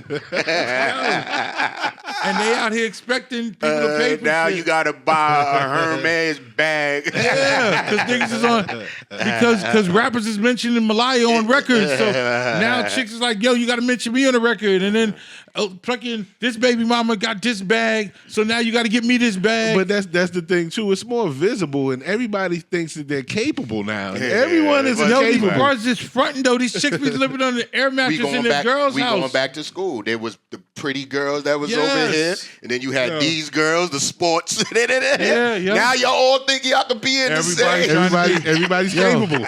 I'm old enough to remember when you knew every bad chick in every major city. Mm-hmm. Yeah. I remember when you knew who all the bad chicks were. It was only like 10 of them. Yeah. And they were 10 bad bitches. And they rolled with certain, they knew, like, you going to see this chick with the NBA players, and you see this chick with the music crew, and then you see this chick balling with the baller niggas. But you knew who the bad chicks were. Listen. You can't keep up. When Joe Johnson when Atlanta gave him all that money, yeah, and he pulled up the 300. Is a different name now. The bowling alley, because the 300 during the day. Mm-hmm. That nigga came in there with 20 bad bitches. I've been in Atlanta. There ain't 20 bad bitches hanging with each other. Nigga, there's not 20. Yeah. It's not 20 bad bitches, nigga. You got some pretty chicks, but 20 of them, nigga. Listen, if I open up my Explorer page, right? My Explorer page is savage, yo. Like, I don't miss. My Explorer page is savage. There was never this many bad chicks, yo. I casted Wildin' Out with Nick Cannon for a decade, yo. Like, I'm telling you, there are so many bad little chicks out here right now. It's ridiculous. And these girls is out here like, yo, you can get my nails done. You can get this. You can trick that. And you got to remember, there's a lot of ugly niggas that's making money. So them niggas is leading with the wallet. Right. We from an era where you had to have some game. You don't need no game now. These bitches will just tap into your Cash App. You just leave with the money. What's the nigga whose wife was on Eric that was on Basketball Wives? Oh, Eric Williams. Not Eric. Was it Eric Williams? The big head? Yeah. Nigga from Boston? Speed knot. Yeah. He was Eric big Williams. speed knot on his shit. Eric Williams. You knew she was fucking slumming. Get the fuck out of here. That nigga ain't bagging no bitches. I just opened up my page. My Explorer page is savage, yo. I'm just saying. Mine lately has been leaning towards that. And I was like, damn, what happened to all the food and the sneakers and shit? It is overrun by chicks. Yes. But you know what's creeping in there? These fake chicks. The trannies? The AI. The AI shit. This nigga went to tranny. I was like, the trannies? You said fake chicks. I was like, I'm sorry. Hey, I'm just. I ain't on that side of it. I was like, wait, I don't. And now it's going to be popping up now. Yeah, now because I done said it, right? Shit. I hate you, Zuckerberg. Nah, the AI generated bras that they bring out here. Oh. You can look, they ain't got no videos. It's all pictures. Let me see some work. All pictures. Nothing. It's all pictures. I love AI though, because some of I be on AI sometimes and be watching some dope shit. Like they be doing these mergers where they'll like combine Wolverine with like Superman or some shit. And now your brain can't unsee that. You like, oh shit. This thing's last week they was like, what if Thanos got into a fight with Galactus, Apocalypse, and somebody, the Beyonder. And I was like, damn, what if they got into, like, yo, this AI got you thinking this shit that just is like. The worlds that are never supposed to link. Yeah, like, shit, this is why the Matrix be blinking out on you, because you start thinking some shit that your brain's just not supposed to be thinking. Nah. But they, them joints there, but they are getting better and better. Mm-hmm. Because always before, it'd be like the hands. Nigga, look at the hands. Because they can't They're going to have like 6 fingers. The hands going to be all bent What up. are we looking at? But now, they just get, they are perfecting it. Mm. And they hide the hands. Right. The fucking page is flawless, dog. I just jump on and just swipe, and it's gonna be like, listen. And so it's not fair. This is the point I'm making. Like, it's not fair. Just out here. But I think we also have to remember one thing, all right? And I think this is the other problem with the internet, all right? We also got to remember that with filters and like the makeup and everything right now. Angles. Right? Angles, nigga. Angles, yo. That ain't you, bitch. Angles. The trickery is heavy. The Oh, witchcraft. you ain't got no pictures past your torso? The witchcraft on this one is strong. Like, people trying to figure out what the fuck is going on. Like, we also used to kind of, I think the internet is making people cross classes more. And it's going to sound weird when I say it, but I'm saying like... I said that, go ahead, like, watch. Crackheads and people in the ghetto dated crackheads and people in the ghetto. Like, sometimes somebody might come from upper middle class down and pull somebody up into the well, but this shit got cross-collateralization. This cross-contamination going on. See, I'm glad somebody else said it, because I said it last time. I said me and Will Smith shouldn't be fucking the same bitches. Yeah, your point. And this is what I'm saying. Like, niggas, there's certain tax brackets that shouldn't be fucking the same bitches that I'm fucking. And I think that people when you realize what it costs to be with sometimes right. you should stay in your lane.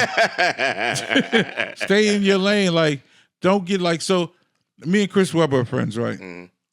Back in the 90s, like, he was hot, but I was hot. Like, so I was hot I'm hot too. Like, you hot, but I'm hot too. Right? So I quickly learned though when we'd be out sometimes that 6'10" NBA millionaire trumps 6'5" music manager, and I would be put in my place when Chris would come and try and holler at the chick that I was hollering at as well. I'd be like, "Oh no, high school, I understand." Like, like, stay in your lane. Like, I'm good against Shaka.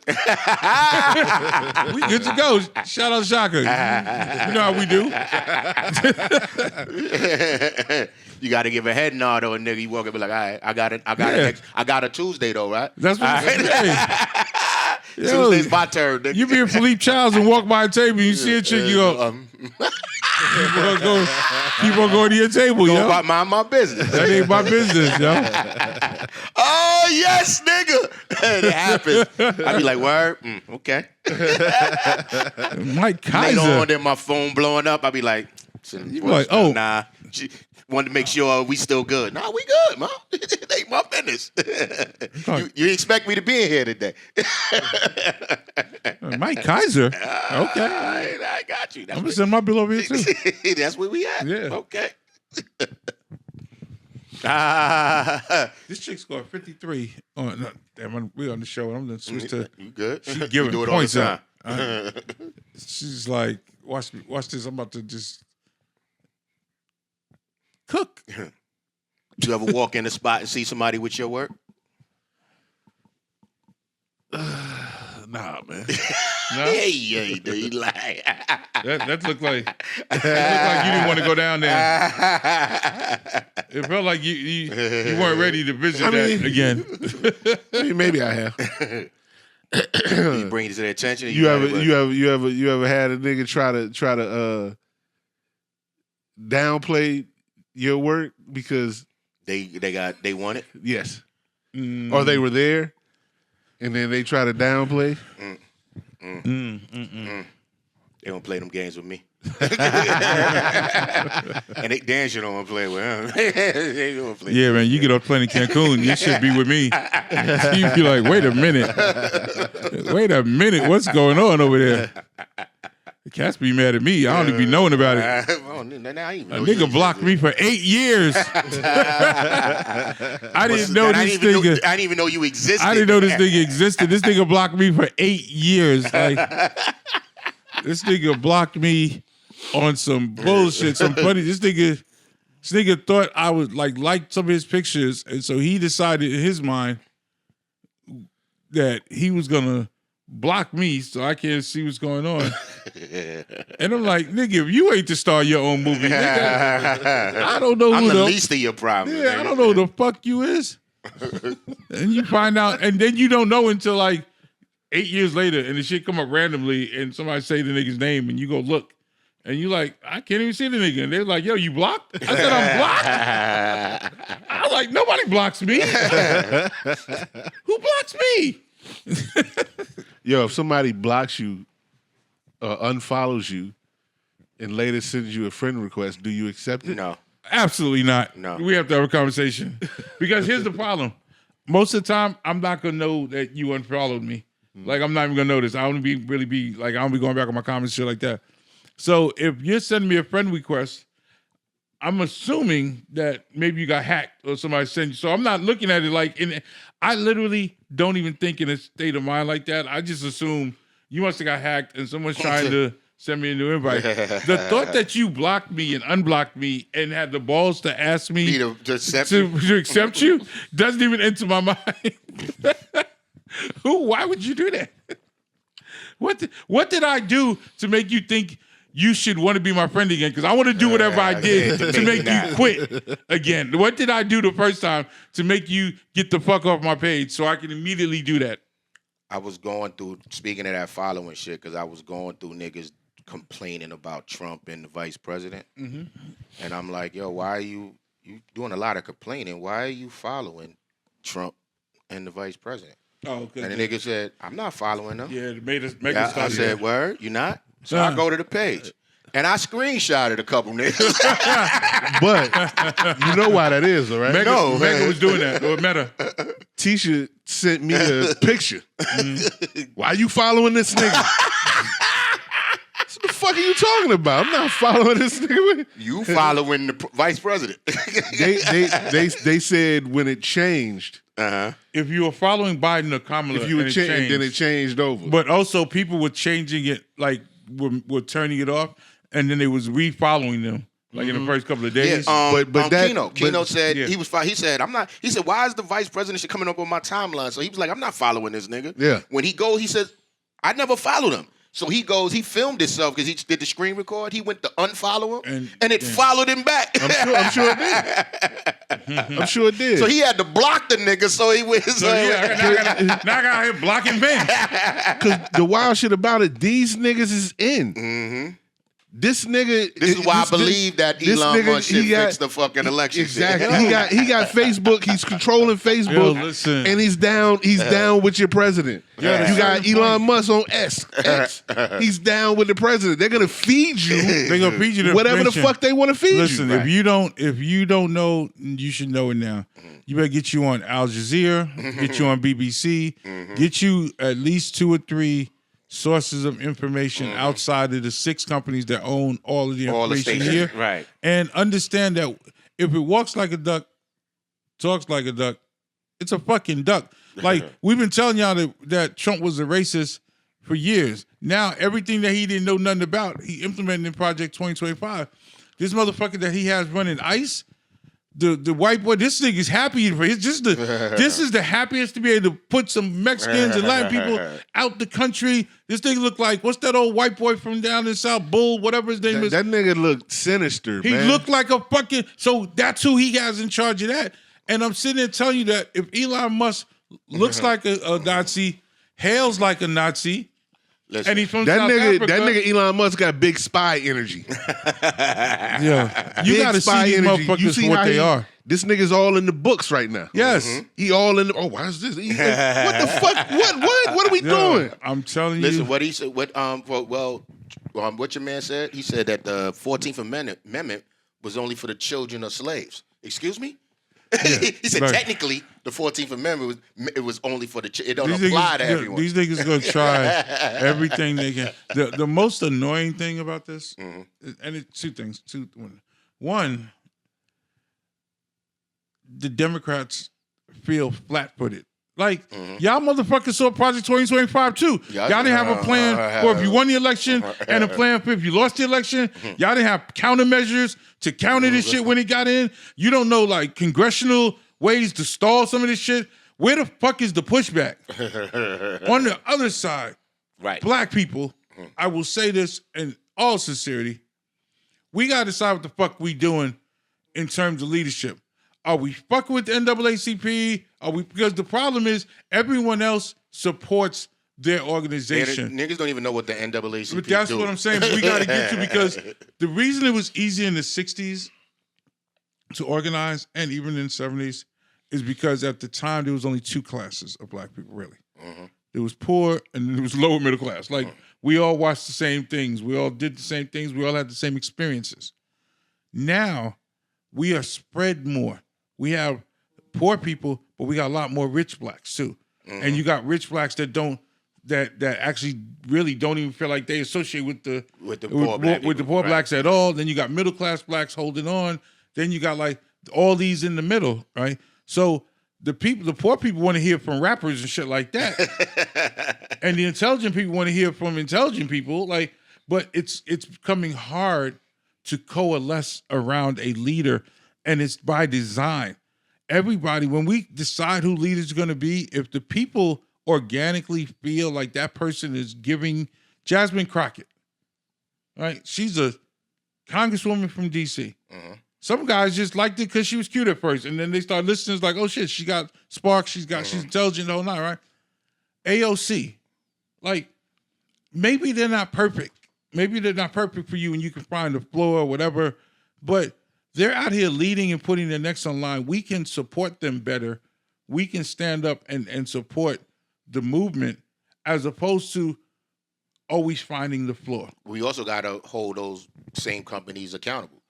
The NAACP. Has anybody ever got any money from the United Negro College Fund to go to college? I knew somebody in college. Did you get some from them? I didn't, but I knew somebody. I asked this in college, and somebody was like, I got some. I was like, I was then like, who the fuck is getting this money? Anybody in there got this shit? And it was like one nigga in our dorm, and I was like, like, what's the qualification? I also don't know what to do to get. Where do you even apply? I know I gave money one time, but I'm just saying, how do you get this shit? Where is this fund that you speak of? And why don't more Negroes know how to get to it? Let Farrakhan do something with it. But you know, do they still do that? I haven't seen that in a great deal United of Negro time. College Fund is real. A lot of these companies give to United Negro College Fund. It's an easy line item. It's still happening? Yes. Yeah, do they got a bank? Did they open a bank? They need to do something. Man, listen, you know what? I'm gonna tell you some shit. Somebody, If you don't like it, you can add me at the check finder on Instagram. But that United Negro College Fund money is right next to all the church's money that don't ever get used to build anything, which is directly behind Dr. Youssef's money for the school. That's where all that money's in the same place. It's in the same spot. Hell yeah. That shit is fucking wild. Yo, can we talk this? One thing, because I wanted to get you. I know you guys are a lot. Yeah, no good. Yo, this nigga Drake. I was coming in. Oh, you good? Okay. No, but I'm glad you brought it up. Go ahead, because I want to know his effect on the music industry too. But go ahead. Look, you can't take away what he's done musically. No ifs, ands, or buts about it. This kid, he's been like the Stevie Wonder of this generation, or maybe Smokey Robinson because he's light skinned. But like his prolific ability over the last 15, 20 years, you can't, right? But in this last year, to realize that this motherfucker has been cosplaying a rapper the whole time is diabolically genius. First of all, he's been for 10 years. He's a genius. No, nobody's remains number. He was number one for 10 years straight. You can't. That's what I'm saying. You can't say for 10 years, nigga. Yeah. But he ain't miss. No. This is what I'm saying. Like, yo, this nigga is a diabolical genius. Does this lawsuit taint that? Yes. No, it doesn't taint that. No, it reinforces why I'm saying that he's a genius because he's been cosplaying a rapper. People are mad about the lawsuit. No, you wouldn't expect that from ASAP. You wouldn't expect that from fucking. Jay-Z, you would expect that from the kid from Degrassi. Mm-hmm. The little Jewish, half black, half white kid would definitely get in his feelings and do something like that. Because he has no street cred at all. And now in his videos, he's using his actual voice now. Yes. This is my point. And niggas is like, he sounds so spicy. Yo, because this motherfucker has decided he's done with y'all. He's made enough money. Oh, he's plising us right now? You ever heard plies? Yeah. This nigga damn near got a Othello voice, like a British accent. I'm like, the first time I heard, I was like, where the fuck is Plies from? Yo, this nigga don't sound nothing like that, yo. That's not that nigga voice. That is not, yo. That nigga talks like, he's a whole different one. So that's a good series too. This FYI, just on what's this? Reasonable Doubt. Oh, I started watching it. It's a lot of fucking in it. Yeah, there's definitely. I just wanted to see her again. Like, who the fuck was that? Who was that? She's the star. She's the lawyer. Yeah, she's bad. And she fucks everything. Yeah, she's on some voyeuristic shit. She's making her ex-husband. She's separated from her husband, but her husband, she's making her husband watch on the house camera. Like, yo, there's some shit going on, though. Like, that's what I'm saying. It's kind of the series ain't bad. It's got 2 seasons. You fuck around and sit there and watch it. So this lawsuit that he has with Lucien, and you know that gentleman very well. Is it? What if he? Because remember, he's one of their biggest earners. Yeah. So what happens if he decides to leave? Listen, I would assume with no inside information. First of all, the lawsuit's not going in place. You're basically suing me for doing for someone else what I do for you. Right. That's not going to end well in court for anybody, right? Right. Now, am I putting it above him trying to use this as a way to get out? Mm-hmm. You gonna get back that $450 million?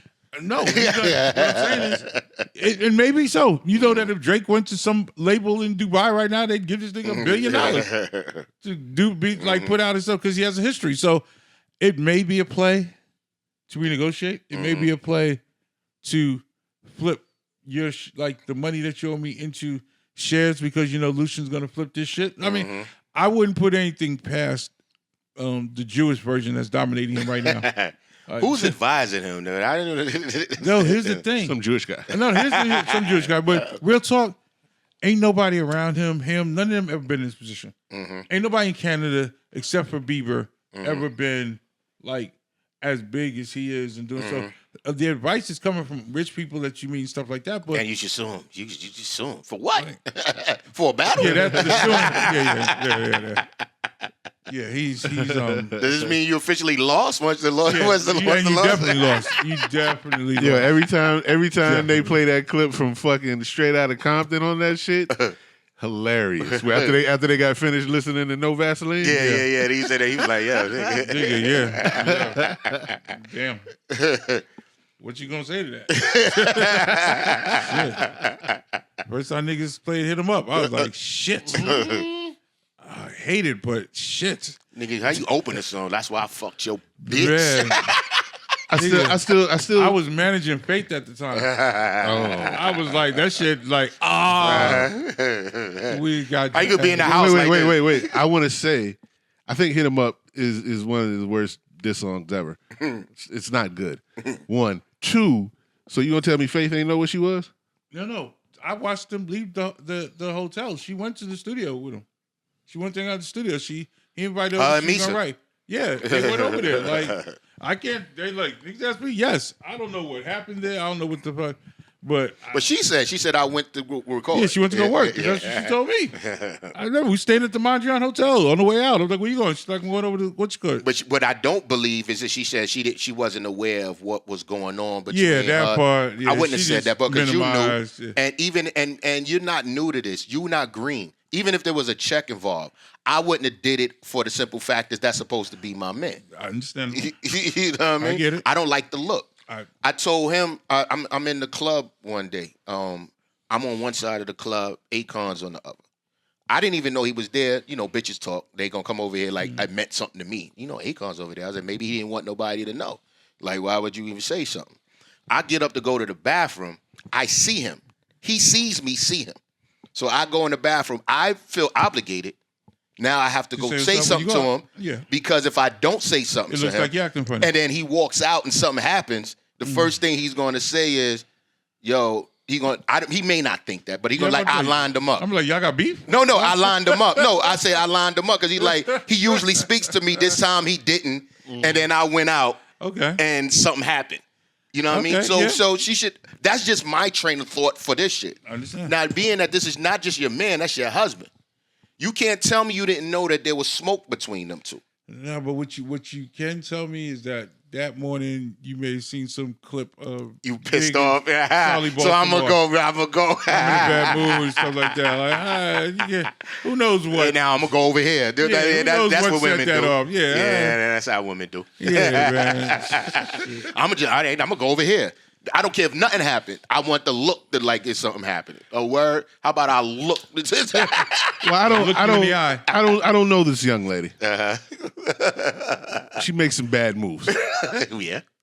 The same nigga that married Stevie J. What that meme said, I believe everything this nigga Fox said.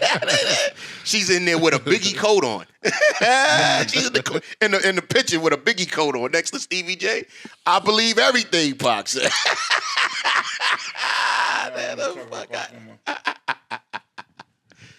I said the truth about Pac. Oh, she made it. Okay. I said the truth of some shit about Pac on a podcast or a blog. Niggas tried to come at me for like 2 weeks. I was like, yo, listen. Oh, the Pac fans? Yeah. I was like, yo, listen, yo. Yeah.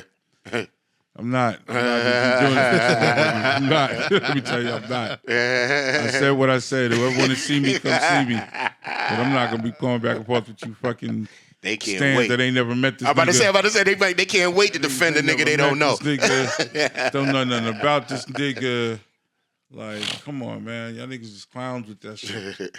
Speak on what you know. That's the other problem. The only thing I hate about the current state, not the only, that's a lie. That's one of the things. One of the things I don't like. And I saw it coming. The Cat Williams interview just about this time last year set the tone for the level of bitch-ass niggerdom that permeated through all of 2024. And I'm hoping we can get out of the way. But, yo, there's too much talking to be talking. There's too much Thank you. telling, like, stories, not even for no real bag. Like, yo, you were blessed to be places and have experiences, and in those experiences, my nigga, you were having a good time. You just happy to be there. Now to get on camera and change the tone of it and make it sound like I wasn't there like that, or thank you. I keep the nigga saying threatened that me shit. and all this shit.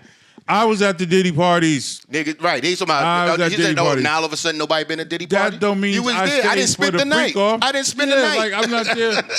Like, shit. Like, and at the end of the day, if the nigga called and was having a dope party, everybody was there. You pulled up. Yeah, so And it's like, yo, I hate all these narratives. all these talking. Even with Corey Holcomb, which I fucks with heavy, but Corey can't wait to call somebody a homo, and a nigga can't wait to say you got there because you let a nigga fuck you. Listen, so hard work don't work for nobody no more. Nobody can put in the work to get where they going. They had to do some type of. I need men to stay in their own business. Right. If you speaking on something. Like, I can get on here and I can talk about entertainment shit because I'm in the entertainment business. Right. And I live the shit I'm talking about. But if I just get on here and for 2 hours I sit and I talk about some basketball player I don't know and his baby mama that he's hitting, and it just, to me, it feels like feminine energy. And men, maybe because there's a lot of men locked up and they wasn't in their son's life, a lot of you men need to understand, like, when you're emitting feminine energy, and women, y'all need to start like letting some of these niggas know, like, yo, this shit is questionable. Stop going. Look, you know this nigga look gay in this outfit. Tell him he look gay. Like, y'all gotta stop playing around. Like, and we need to be honest. And listen, I'm ladies, I know you're not comfortable in that outfit. Ladies, don't tell me that outfit is comfortable. Y'all need to start. Listen, y'all need to start booing in these niggas' ears. Boo. You need to start booing. These niggas is out here lazy and being whack, and y'all mad when the reality is y'all be letting these niggas slide. I'm telling you, ladies, y'all should start a boo campaign. Boo him. Niggas, Boo. boo these niggas if they grown ass men and they ain't. They just seem like this is their first time doing it. Just boo them. Boo them. They'll work on it. If they get booed a couple of times, they'll work on it. But if you keep making fake moan sounds and wilding out, I'm telling you, these niggas gonna go into the next chick and think they're doing keep something. doing it, thinking they no boo, nigga, boo. Like, we gotta work together to get the black community back. We need some love in the music, and we need you ladies to start booing. And niggas, you can boo too, nigga. That Yeah, you can boo, fellas. If the head is whack, boo. Boo, nigga. But, just because she pretty, you was like, no, boo, bitch. Boo. But you gotta, like, yo, and fellas, I need you to get back to masculine energy, yo. Yeah. I need y'all to stop. Men didn't have certain conversations. Men didn't talk about other niggas just to be talking about them. Nigga, come on, man. All that. The main nigga who used to talk about niggas talking about shit is out here running his fucking mouth like he can't wait. Chatty patty ass niggas, and now look at you. I feel I'm disappointed. I'm not gonna say I'm disappointed in Dan, because you was a different nigga before. Yo, life comes at you. life comes at you sometimes. I mean, yo. there's things that happen. If it happened within the camp, it's supposed to stay within the camp, no matter whether you cool with a nigga or not. I mean, first of all, I feel men don't fall out, but it is different from other shit. But in the event that I've ever fell out with somebody, whatever happened between us beforehand, I may not fuck with the nigga, but it's not fodder. It's not internet fodder for you cowards. Mm-hmm. So now to stay, so that you want to have a conversation, you want to talk about shit that you would have never talked about if y'all was still cool. Mm-hmm. That bothers me, because that makes me think that there's nothing safe or sacred in our conversations. God forbid any of my niggas, me and my niggas don't. It doesn't matter. It's not. It's not a conversation for somebody else. And definitely not a conversation for definitely not a conversation for a click, for a bunch of clicks from motherfuckers I don't know and don't like me. What the fuck? Like, yo, the shit, like, yo, as I've said to people, like, because it's not even always about falling out. Like, sometimes you just outgrow people, whatever the hell happens. Right, yeah. At the end of the day, though, like, my happiness nor my feelings about myself are not predicated on your misery, your pain, nothing. I'm not sitting around wishing nobody ill will. Right. I'm not sitting like, no, live your life. Leave me alone if that's what we decide to do. But I'm not gonna then go and just start. Yeah, that's just not. It's not man code. Boo you like too. That. Boo, nigga. Yeah, like, it's not masculine energy. And pillow talk is pillow talk. Mm-hmm. But like, yo, if y'all niggas slip up in pillow talk, like, don't then just stand in the lie either. Y'all niggas know y'all be pillow talking. Right. If you cupcaking and you doing too much, then just don't then run from it. Don't compound shit, bring more people into it. Like, right. Nah. We need fucking training camp. Start all over. We got to Start all start over from the with beginning. these Hey man, we gotta talk about your boy though before we Who that? motherfucking Luca and AD Oh, Uh, I think it's a good deal. on both sides. Yeah, I think in the long run, everybody's gonna get what they needed out of it. I think they that. just said right there that LeBron intends to stay. Yeah, LeBron. Where he going? Where's he going? Where's he going? He can't You go to wanna what? see- He you- gonna go the to house Indiana is or paid, some the shit house like is that, paid fuck for. with He ain't going no place. He ain't going no place. Like, I mean, reality he is, can still play, but who realistically is giving up some shit for LeBron where right you now? going right now, though? If you could add him to your team, totally you do it. But You'll what are do you it. giving up for that? Right. The only thing that nigga can do is swap places with Jimmy. They ain't doing that. Now, I think that if you put Jimmy on Dallas right now, or if you put Jimmy on He want to go to Phoenix. Phoenix or Golden State. No, he said he didn't want to go Golden State, but Phoenix, because like he gets to be a dog again, and he's got some real shooters with him. and Phoenix all that ain't stuff. doing shit. He Them can be a Phoenix ain't dog in giving up Miami. Beal. He just don't want to play. Phoenix ain't giving up Beal, and that's what Miami's gonna want to pull it off. Oh no, they gonna get that nigga up. Who, Beal? Yeah. Phoenix. Beal has no trade. He's not giving him nothing. He's already like he might go to Miami because Pat Riley promises that he'll take care of him or something. But otherwise, Beal is like, why would I give up? Why would I leave for Jimmy Butler? Jimmy ain't bringing me a bag.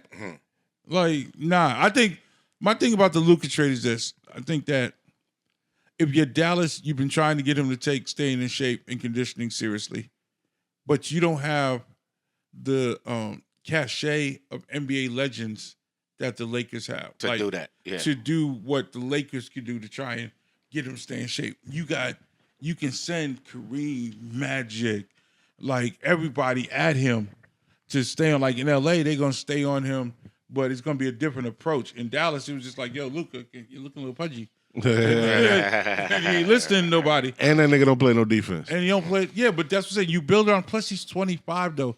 LeBron leaves in 2 years. You have a 27-year-old perennial All-Star Who's been balling since he who was 16. can ball his ass off and is white in LA. Stop. Once you give up Bronny's fake slot, you can use that for another player.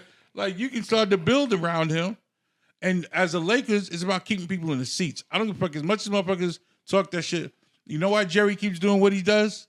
Because the motherfucking Cowboy fans be in them fucking seats. There's no matter penalty. what. There's no penalty right now. I should say that about the Knicks. When I was like, the reason why the Knicks is doing that because the Garden is never not sold out. Yeah. So as long as the Garden, when you start losing sales, they start moving players no to try penalty, to figure it yeah. out. They But as start long figuring as out. niggas are still coming, niggas don't. Nigga, what 2-80? So Yeah. LeBron, if LeBron retires in 2 years, Anthony Davis by himself is not enough to carry. They need a star. They need a star there. Luka's Yeah. a star, and if you're Anthony Davis, you get to go to Dallas. You get And that's off a the promise 5, to you go him the too. This 4. could be your team when LeBron leave.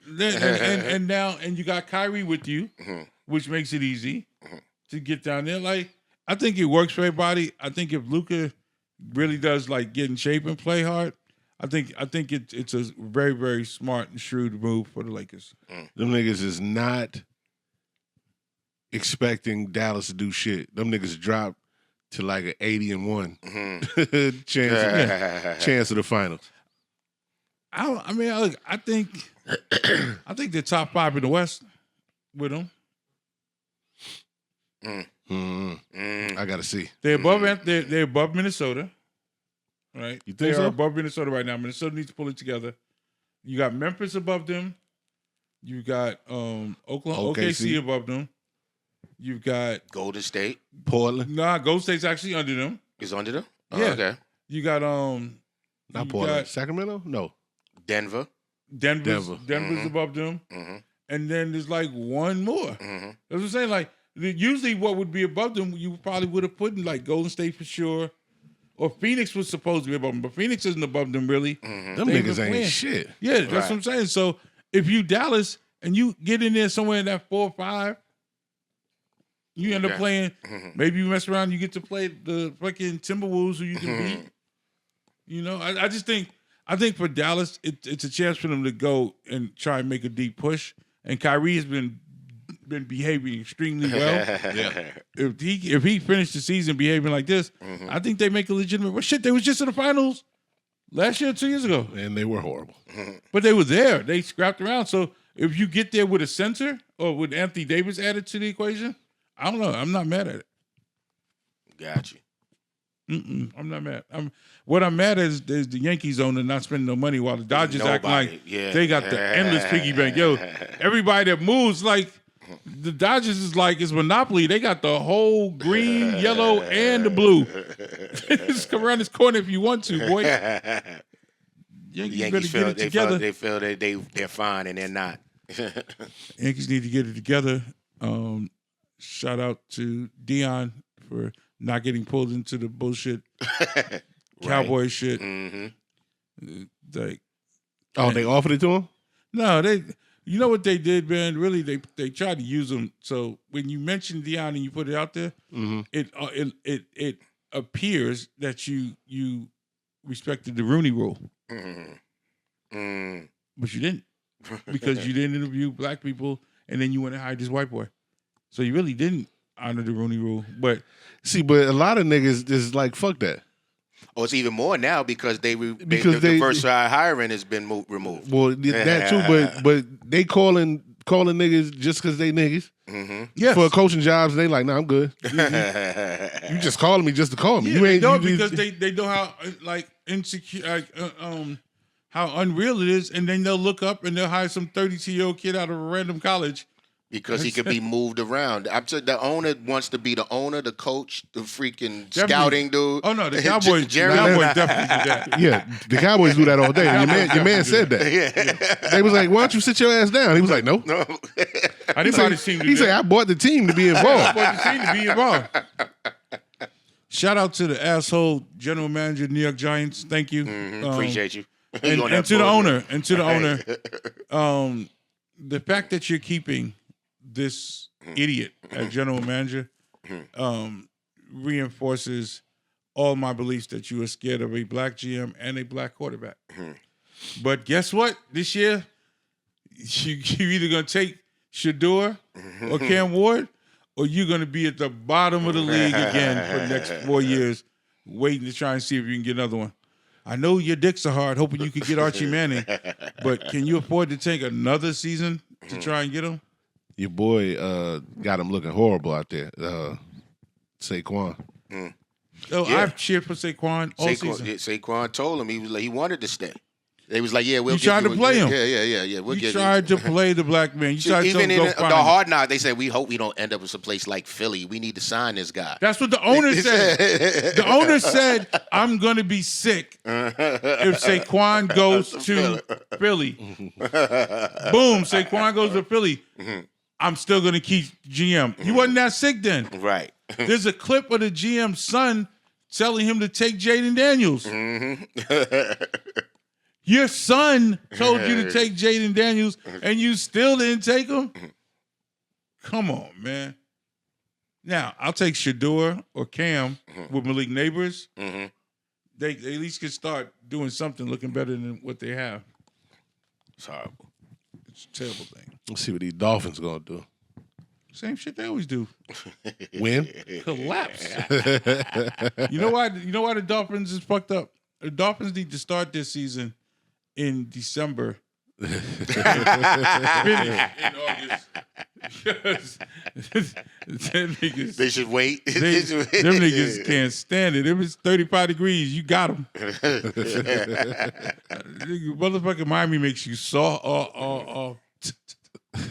you can't help it. Look how you wake up. Look at you live your life. Like, it's fucking South Beach. Like, you can't. You want to play football, but you want to get on hoes. You want to golf. None of this is true.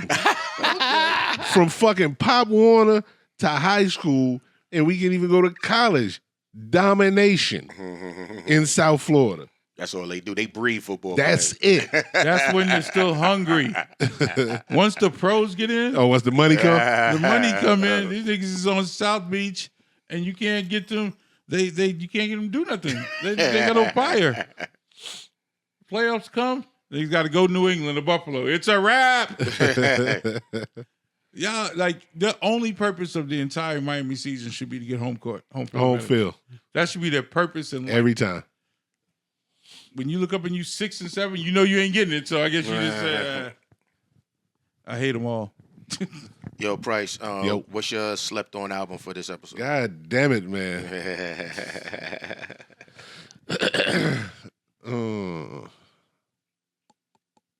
You gotta come back. You want to come back to who? Yeah. I just told y'all because I hate music. No, let me, real talk though. I'm gonna give a shout out. Talk to you, Mike. To I got somebody to shout out. What up? I think so.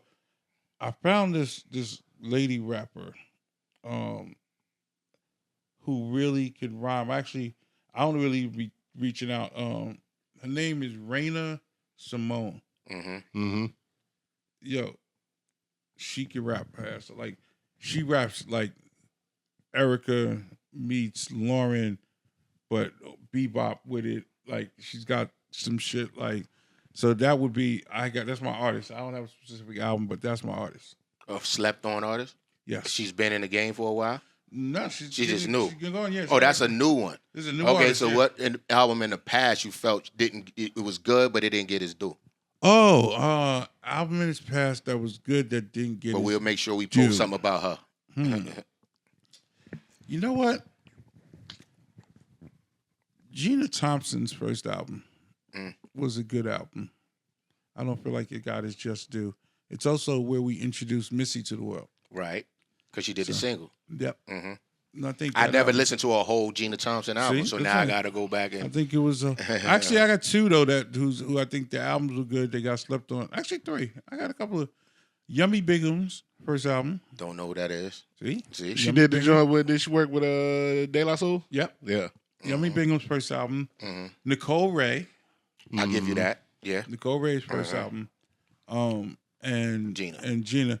But the most underrated, dopest album of all time in my lifetime, underrated people because you can't even find it. The Highland Place Mobsters. They were a group down here that Dallas put together that the guy Boooo was in. Remember the singer kid Boooo? He had like the white stripe in his beard back then. Highland Place Mobsters was like one of the first groups And they had out an of album? Atlanta. Had an album out. It's hard to find, but they were Jodeci before Jodeci. Like all the members could sing. One member went to jail. Like they broke up early, but this is like by 92, they were going 93. But the Highland Place Mobsters. Gotcha. I'm gonna see if I can get you a copy. I got two. Terry and Monica. What about them? They had an album? Mm-hmm. Which Terry? Shit, I don't know. What you mean? Which Terry? The singer Terry? The female singer It was a Terry? group. Yeah, it was two girls. Oh, I thought you were talking about Monica, the singer. No. Oh, okay. I'm about to say they ain't putting Terry no out. Monica is down here now. Oh, no, she might be in LA. But Monica was managing this artist called V. Bozeman. And she's still in the music industry. Oh, was that who? I thought, see, now I'm back. I thought on Dreams of Fucking an R&B Bitch that the Big was talking about Monica, and I was like, she was a child. He's talking about Monica and Terry. Yes, Monica and Terry, yes. Okay. My bad, Big. God damn. Okay. Gotcha. I never even heard of them. One of the best R&B albums you could just grab. I'm gonna send it to you. Oh, And the other one is No Dope on Sunday, Side of Prince. I actually like that. And well, yeah, was it? I thought that was a mixtape. That was an album. For the most part. Yeah, He had yeah. another one that came out not too long ago that's very dope. I can't remember the name of it right now. But shit, Side High. Side of Prince, No Dope on Sunday. Yeah, I actually fucked with Side. So yeah. My Slept On album is, and I had the pleasure of being on the joint, pushing it. Life Jennings, Lucid. Okay, all right. That album. Shout out to Life They Jennings. slept on it. I promoted that album. I thought that album was actually dope, and it didn't get its just due. I don't know why. Because Whatever I it wasn't is. managing you anymore. I thought you was on that project. On On the first Lucid, project? the Lucid project you was on. The first album was called Lucid? No, his first album is Life. That was Yeah. before that. That was Yeah. Life. Yeah. I'm talking about Lucid was like a couple albums ago. You was on that project because I was working on it. Oh. I was working on that project with you. I'm about to But I look don't know this why it didn't get Didn't go? what it was, why it didn't go. But it was actually a good album. I'm about to go listen to that. Yeah. Word. So it's a great episode. Appreciate you. Thanks for Oh, stopping hey, by. man, thanks for having me. Yes, sir. Yes, sir. B Price, where can they find you? I mean, hopefully you can find me on the internet if it still exists. They try to shut everything down. This comes on. B Price 954. Owner's Box on YouTube is the Owner's Box _live. Check out all the episodes on there. Website on the way. Website on the way. I put my input on that. I replied to that. Yeah. Blue, where can they find you? The Check Finder on Instagram. THE Check Finder. I need you to find me a check though. Hey, let's sit down. We'll have a conversation. See what we're working with. It's an art. Oh, and update. The hook is done. He was talking wild shit on the last episode. The hook is done. Now we got to work on the paperwork. Okay. But and You good? I ain't heard it. whatever, it's done. I was in the studio last night and it was done. Nigga, whatever, nigga. You'll have it. It's being dropped in to the song, but yeah, I got it. All right. And you can find me at Suiced Connect. That's SUICEDACONNECT. Suiced Connect on Facebook. You can find me at Seuss on X and the Owner's Box Podcast on _podcast on Instagram. Oh, and I did log back into my fan base account. I've been logged in. I'm on there. good. I'm on Fanbase. You can find me at Suiced Connect. And Did you highlight the connect? nah, I got to get the name from you. Yeah. Yes. Yeah. Gotcha. Yeah. Get it, text it. I need a new connect. But thanks for checking us out. Episode 141 is a wrap. Yeah. Yeah.